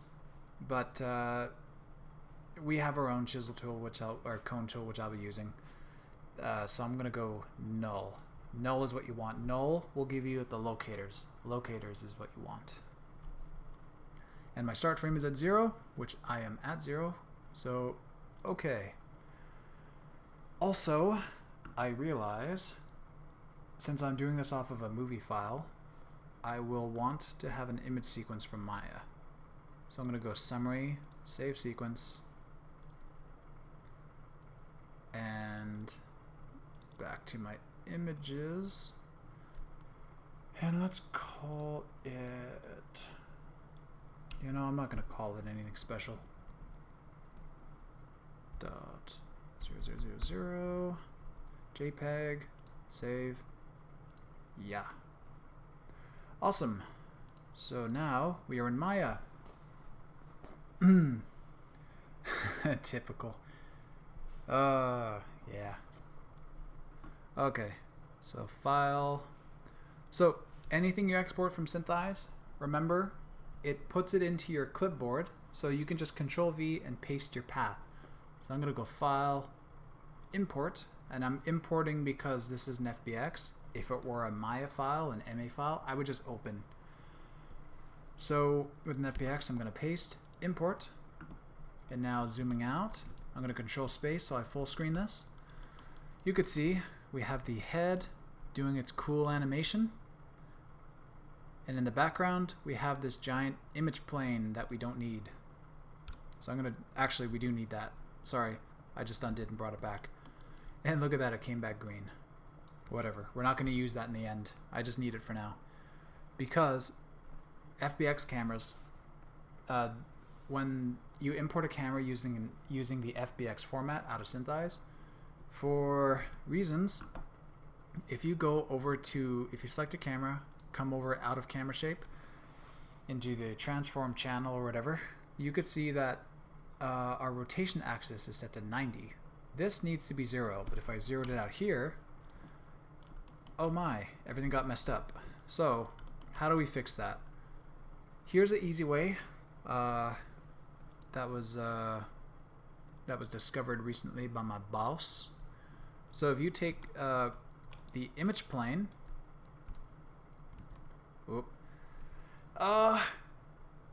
we have a bake button. I haven't really done this.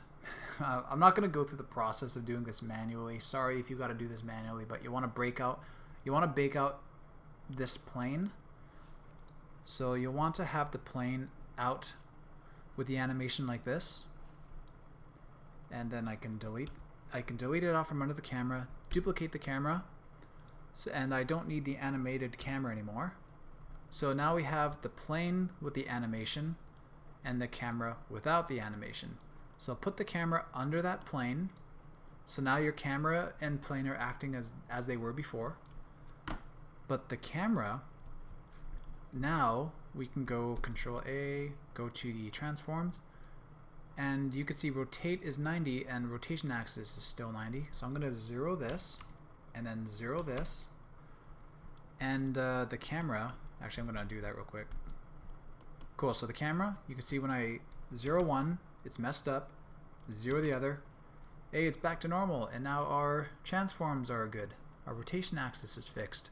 If you left it as it was, other programs would not read it correctly, and clients will be very angry with you. So now I'm going to bake out this camera.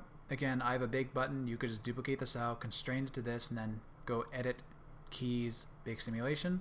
But I can just go camera bake. Awesome, and I don't need this giant plane anymore. Cool. So now I'm just going to do a little bit of scene cleanup and add in my image plane. So I like dual views side by side. I don't like image plane. I don't like outliner connected. And so I am going to drop camera into here, go to view. Oh no, sorry. This little button here is a add image plane button. So I'm going to click that. And now, where am I going?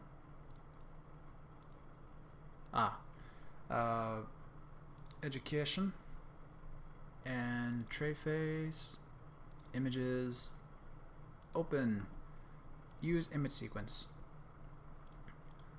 So let's just take a look at this. Also, its frame cache is higher than the number of frames that I have, which is 106. That is perfect. And I'm going to assign a use background to this face so that we can see it without any of the messy lines behind the head. If I hit 4 on my keyboard for wireframe, you can see we have this. And yeah, we could go polygon backface culling, but you could still see the ear through the cheek.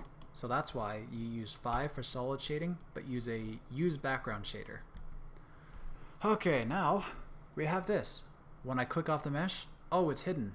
So I'm going to go click wireframe on shaded and also aliasing. Okay, so what else have we got? We want to check the resolution in Maya, make sure there's nothing crazy going on. Resolution 1920 by 1080, that is what my image sequence is at. So let's take a quick look at this. Also, since I added a use background shader and replaced that shader that SYNTHEYES gave us, if we want to do a little bit of cleanup, go up here, open up your hypershade, and you can see we have that shader that came along with the head. If you have multiple images coming out of SYNTHEYES, then you're going to have a lot of shaders. You're going to have a lot of mess, and you're going to have a lot of frown. So edit, delete unused nodes, happy. Okay.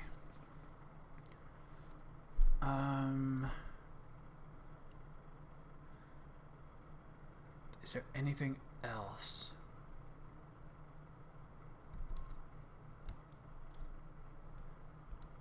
Ooh, this image plane is real close. I'm going to select that, push its depth back a little bit. I'm going to hold control, middle mouse drag this. Cool. Also in this view, I got to do wireframe on shaded.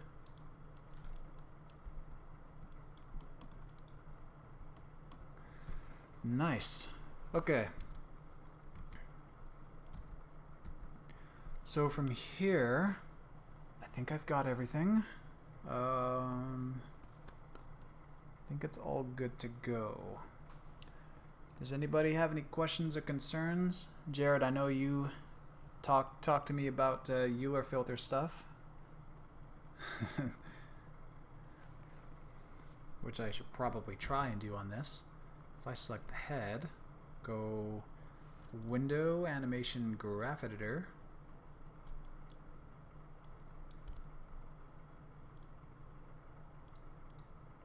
Oh, the animation's not on the head.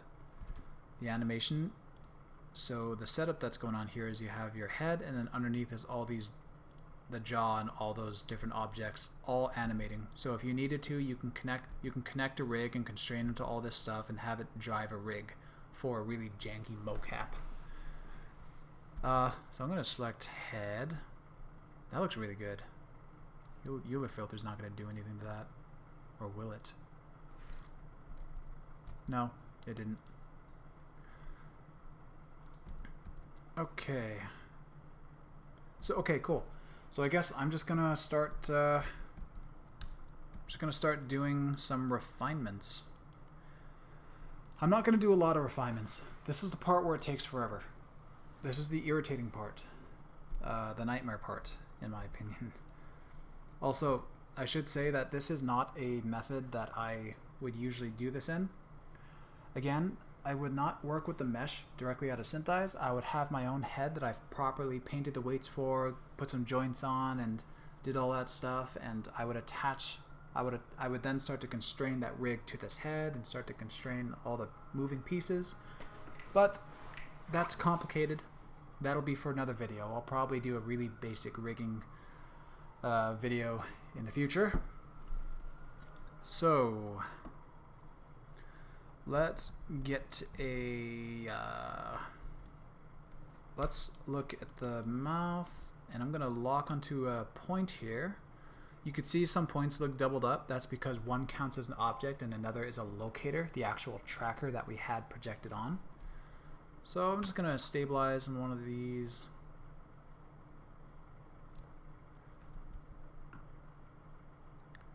Sorry if you don't have stabilize. Stabilize is our own thing, so if you don't have stabilize, you're just gonna have to eye this as best as you can. Like stuff like this, you can eye this out and tweak it in with some clusters, which we're gonna do in a second. This is what I'm going to fix with a cluster real fast. So let's pick the worst frame. Okay, so I'm going to open up a time slider so I could see my slider here. Alright, so what I do to actually, something I'm going to explain first about a cluster. Clusters are kind of dirty, and clusters is kind of what I'm limited to at the moment. So I'm going to just quickly hold shift, right click, make myself a sphere, sorry, and I'll lock onto it. Okay. So this sphere, pretend it's my track. In fact, I'm going to give it a couple keys. So it looks like a head, it's turning left. Make it turn left a little bit more. Cool. Also, I'm going to turn down the divisions a little bit so we can better make out that it's turning. Awesome. So we have this head that's looking around in a very weird fashion. Okay, so clusters. If I were to take a couple points, and I'm going to go to Deform and Cluster. So now I have this point that I can drag around, and you can scrub, and you can see that the mesh keeps that deformation. But you could see that the cluster moves correctly from this point of view on the mesh. I'll place a key. But when I scrub over to this portion, now if I move the mesh, if I move this point, look at how unnaturally it's trying to move those vertices, because it thinks that this mesh is still facing camera. This cluster is relative to the object space. So that's why I don't like using clusters too much now. When I jump back to the camera view, this head, thankfully, is not making full turns like left and right. It's mostly facing the camera. So because of that, I can get away with clusters and it won't really cause us any stress for this shot. Usually I have a rig and I insert joints into the rig, and then I can manipulate that joint, and the joint follows the rig properly, and it's glorious. Okay. Let's start clustering this mouth. So clustering, you don't just want to... it kind of turns out this way anyway, but you don't really want to manipulate every single vertice of the mesh. Sadly, that happens to me a lot, so I start as low res as possible. This head mesh is as low res as I can make it before I started to damage certain parts of the mesh that I wanted to keep for a match move like this, for a deformation shot like this.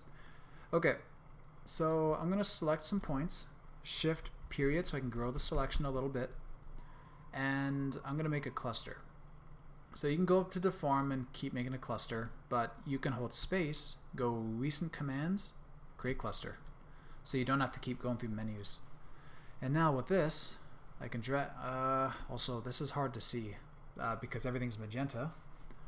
I'm going to go show, turn off selection highlighting, and now we have that nice dark mesh. And you can see our cluster is pulling those vertices that I had selected. But we only wanted to pull this little area. So how do we paint the weights for this cluster? I'm going to right click on the mesh, go down to paint, cluster, and then there's our one cluster. Now we have this, and you can see all that solid influence around the face. Now I am going to, because I full screened, I don't have my toolbox, so I'm going to hold spacebar, go to east, click, and bring back my toolbox. Now over here where you have your translate, rotate, and your transforms, you have, this is the square where every tool that you use in Maya, whether it's extrude, edge loop, anything, this is your active tool that you are currently using. And if you double click it, it brings up the options for anything that you are using. So here is the paint stuff. Oh, I hit everything. Okay, there we go. This is the paint stuff. I don't need to see this. Here, we're only going to use replace. Actually, we're going to see what I use as I go. I'm just going to explain this as I go because this is a bit much to explain for this. So what I want to do is I want to get rid of all this influence. So I'm going to go replace. We want to replace all this one value with a value of 0. So value here with 0, which is nothing, and I'm going to flood the whole mesh. And now I'm going to drag this value back up to 1, which I can now paint around just a solid value of 1. And that is what the cluster is going to move. So I'm going to undo that. I'm going to hit 4 on my keyboard so I can just touch this part right here, this part that I know I'm going to be messing around with.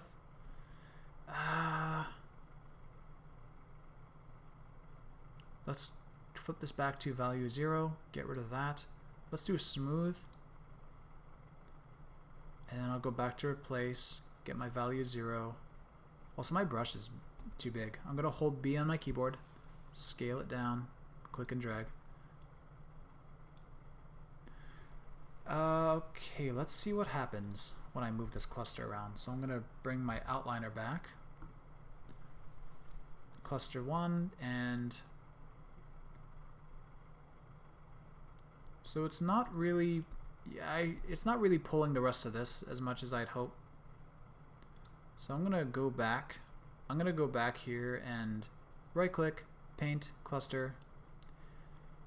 And what I should have done is I'm just gonna flood this to 0, paint a solid value here of 1, smooth.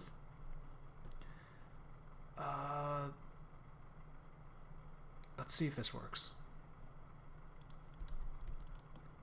There, it's more of an even paint now. So now this cluster here, we're going to animate this. So I'm going to hold, I'm going to go Shift W, make a key. Also, so I'm going to Control Space, bring back the rest of my Maya. Also, I got to move my camera up a tad bit. we're going to turn on auto key.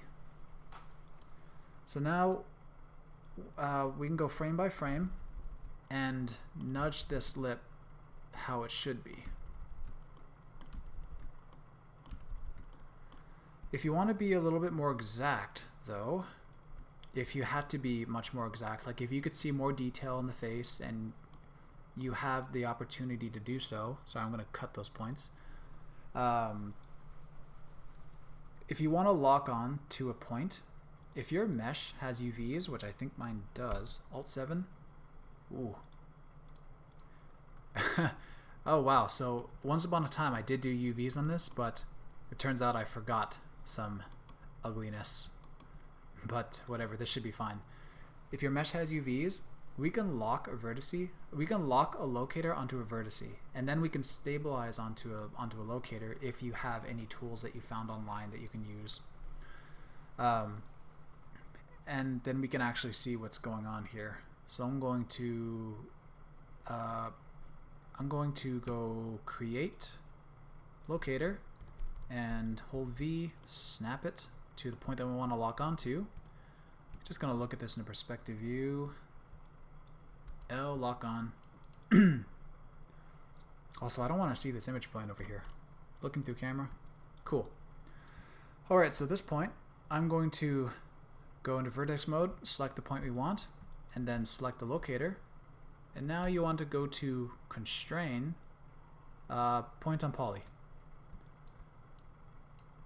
And what you're left with is you have a locator.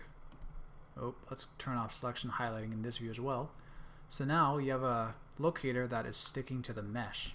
And this point, if we go to the camera with the tool that I have, I am able to lock on and stabilize frame by frame.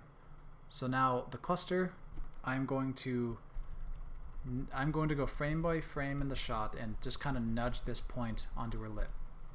So I'm going frame by frame by holding Alt and comma and period. There's the two arrow things on your keyboard, comma and period. Alt, comma and period to frame by frame back. And while you're holding Alt in Maya, you can hold Alt and use the arrow keys on your keyboard and nudge things left and right. It's kind of hard. It's probably hard to see on this video, but I am slightly nudging the cluster around, pulling the mesh very fine. So I'm going to zoom in a little bit more. And now if I go frame by frame, you can see I'm slowly bringing in the mesh, each frame, just kind of bringing it where I think it should be. Here, let's bring it down. Nope, this part's got to go back up. Of course, you could go and drag the handle around. It's just not always easy that way, but you'll have to suffer through that yourself to know what I mean.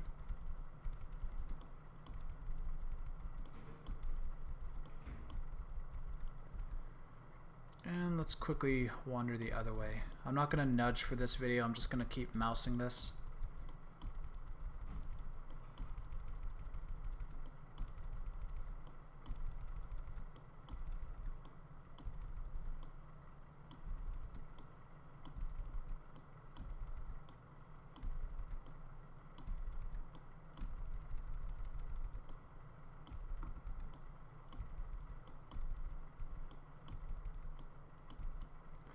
Alright, now we'll give this a play.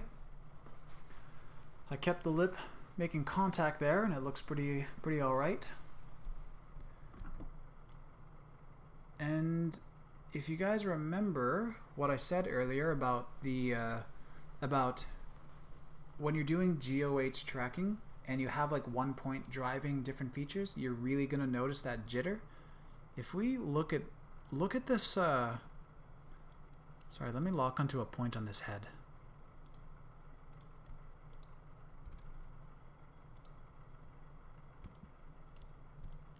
Okay, I've locked onto a locator that's on her tooth. So look at the upper lip here. I don't know if you guys can see the jitter that's going on here, but there's a significant amount of popping back and forth on that upper lip. So another problem with working with the mesh from SYNTHEYES is if you have this kind of jitter, you can't just smooth this in Maya.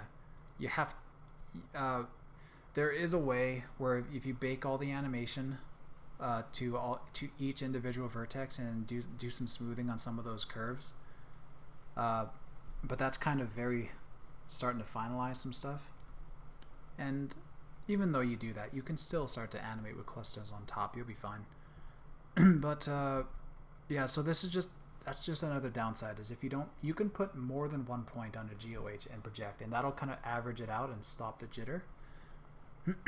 Or you can spend a longer time and make sure your tracker's better. I didn't spend a lot of time on this stuff.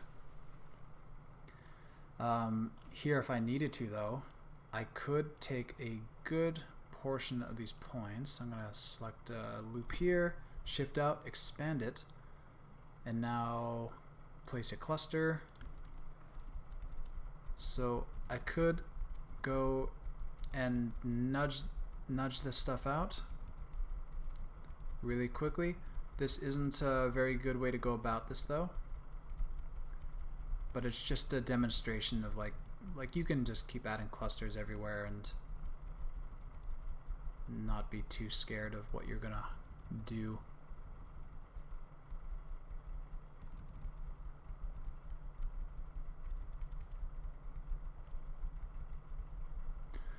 Okay. Yeah, I'm not going to go overboard correcting that one. So I'm not going to correct too much on the mouth here for this, but I am going to show how we're going to correct the contours of the face over here. So let's grab a good ring of the points on this edge of the face, expand out, and let's fix this. Let's fix the cheek. So I'm going to make a cluster for all these. I'm going to go right click,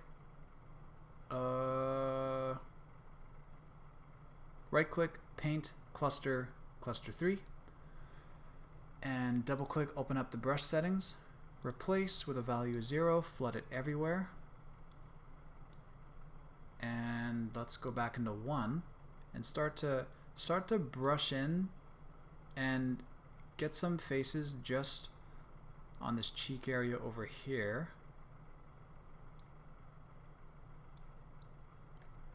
I'm also going to go into a side view and try to get some more stuff around the side.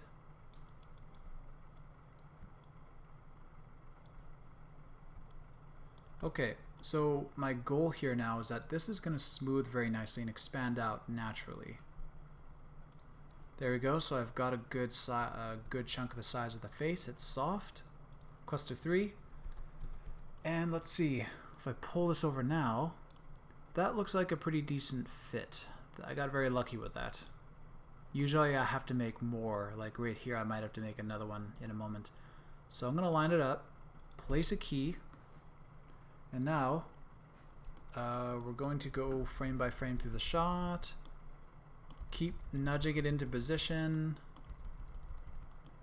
Keep making sure more keys are placed. Stuff like this. This is just the muscles doing their thing in the face, so I'll have to separately animate this portion. I'm just kind of focused on this top cheekbone.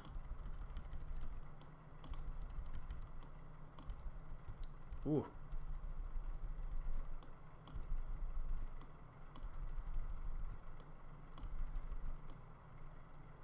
Again, I'm just watching the contours here.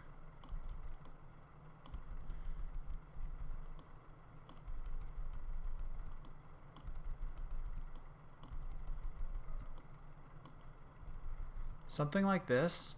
I also even take the time, if I have a rig, I also take the time to set it up where this one joint over here is mirrored to the other one so that the cheeks are doing the same on this side.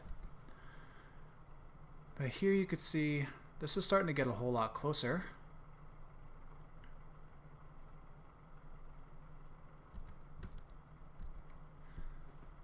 And let's get this little area right here. So I'm going to go here, expand out the points, and space, recent commands, create cluster. Now right click, paint, cluster 4. Go back, open up the brush settings, replace with 0, flood.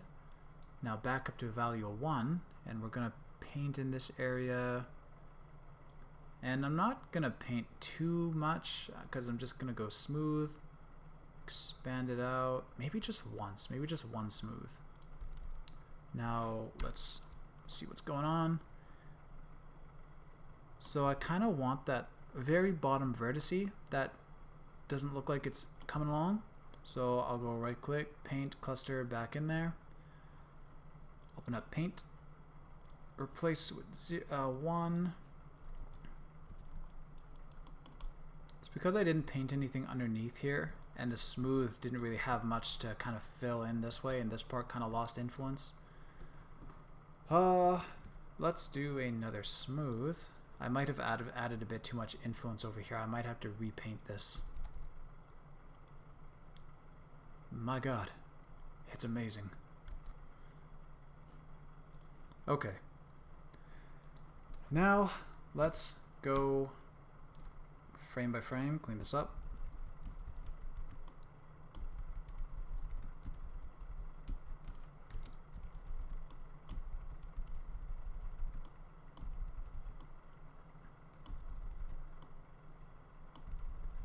Cool. I am skipping a lot of in-between frames because, again, I just don't want to spend the time on this. Don't want to bore everybody more than I already am.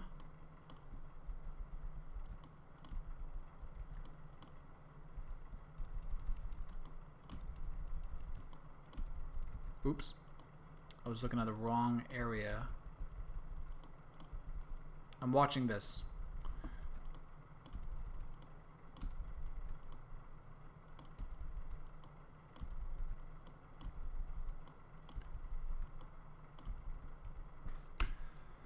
Okay, what do we got? Let's just take a little watch of this. Zoom in a little bit.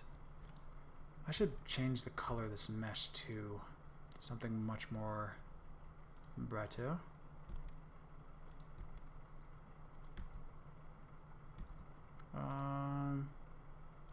Yellow.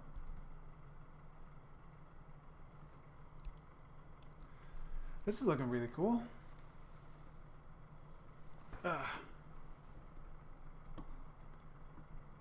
Also, what's nice about this mesh is we can sculpt and mess around with this geometry and see it stays.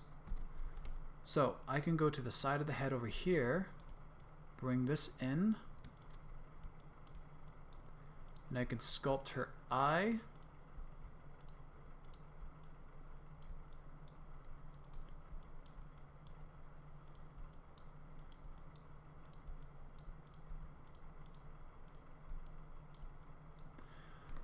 Her nose, if I zoom in on her nose, I know that part was quite different.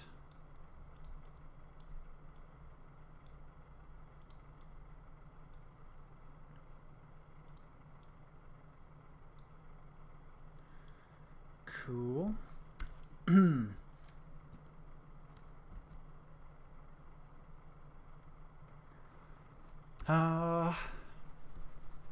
Okay, let's fix that last little bit right there.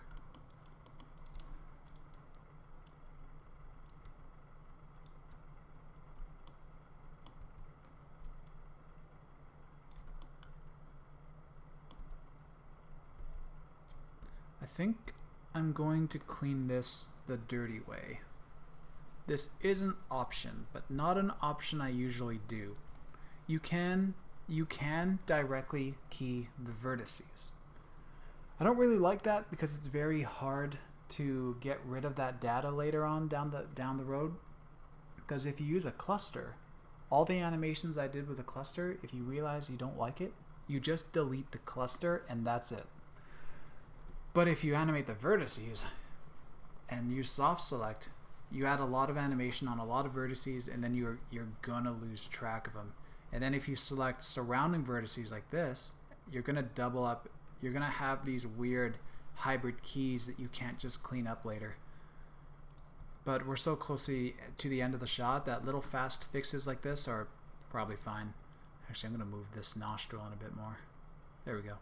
Okay, so I'm going to select a couple down here, and to key these, actually I'm going to expand the soft select up a bit more. Oh, I don't really want that. Whatever. So when you have your vertices selected, your soft select is good. Hit S on your keyboard, and now you are keying the vertices. So I'm going to pull this in. Go ahead.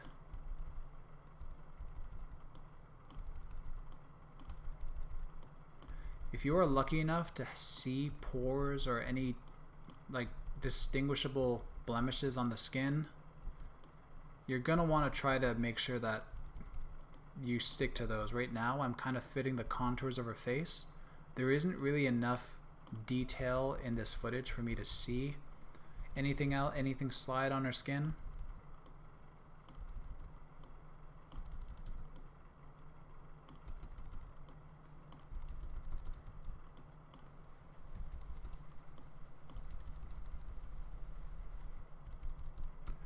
Okay, so we have a big muscle flex part here. I'm gonna do a little rotate and then bring it in.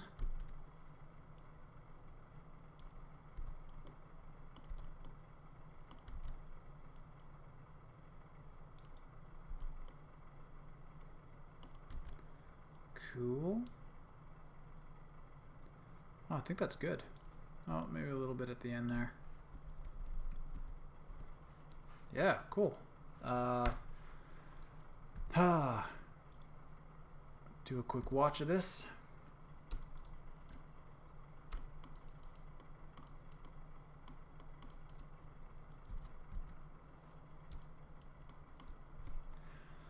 Nice.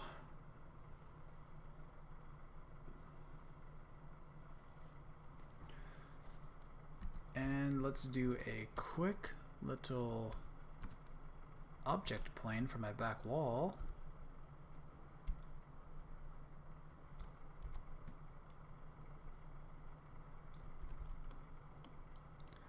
Apply use background shader, the existing one. Don't keep adding new background shaders. Awesome. So this is basically it done. Is there anything else anybody wants to see me do? Any questions? Has anybody got anything? Got any big concerns?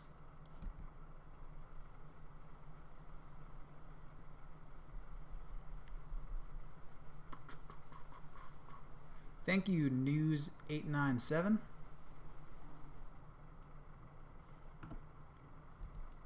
I don't know how long ago you wrote that. Sorry, I haven't been checking chat. I gotta get better at paying attention to that. Alright, so I'm just trying to think if there's anything else I want to do to this, because if nobody has any questions, then this might be it. Any other tweaks I want to do to this? I don't really want to do much baking to this because nobody really has the tools to do so. I actually don't as well. Yeah, I actually can't. I don't even have the tools that I have at work to do this, not unless I remote it in. Okay, yeah, this is basically it.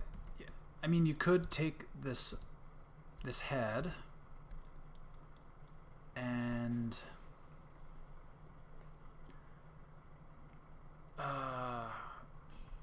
what's the best way to do this? I don't normally do this without the script.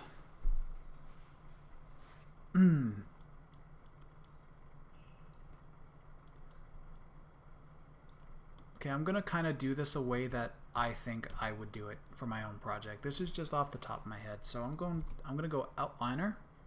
So this head here, I'm gonna duplicate it out into the world space, and I'm going to parent constrain it to the head. So constrain, parent, maintain offset. No, we don't care about that. So now the head is following, but with no animation. So now you can see we have a doubled up mesh. One is not animating. And now we'll go, we'll select the new mesh and our actual animated mesh. Go to Deform, Wrap, and Create. So now our head is now wrapped. So our new head is now wrapped and animated. It's the same thing. So why did I do this? Because this head, now I can bake the actual transforms to the head and have deforming vertices. This one up here, this is under other objects that have the animation. We want to have the animation on the head as well as the vertex animation. So this head, now I can go to Edit, Keys, Bake Simulation, and you want to turn on control points. I think that's it. Okay, let's give it a try. Let's see what happens. Bake.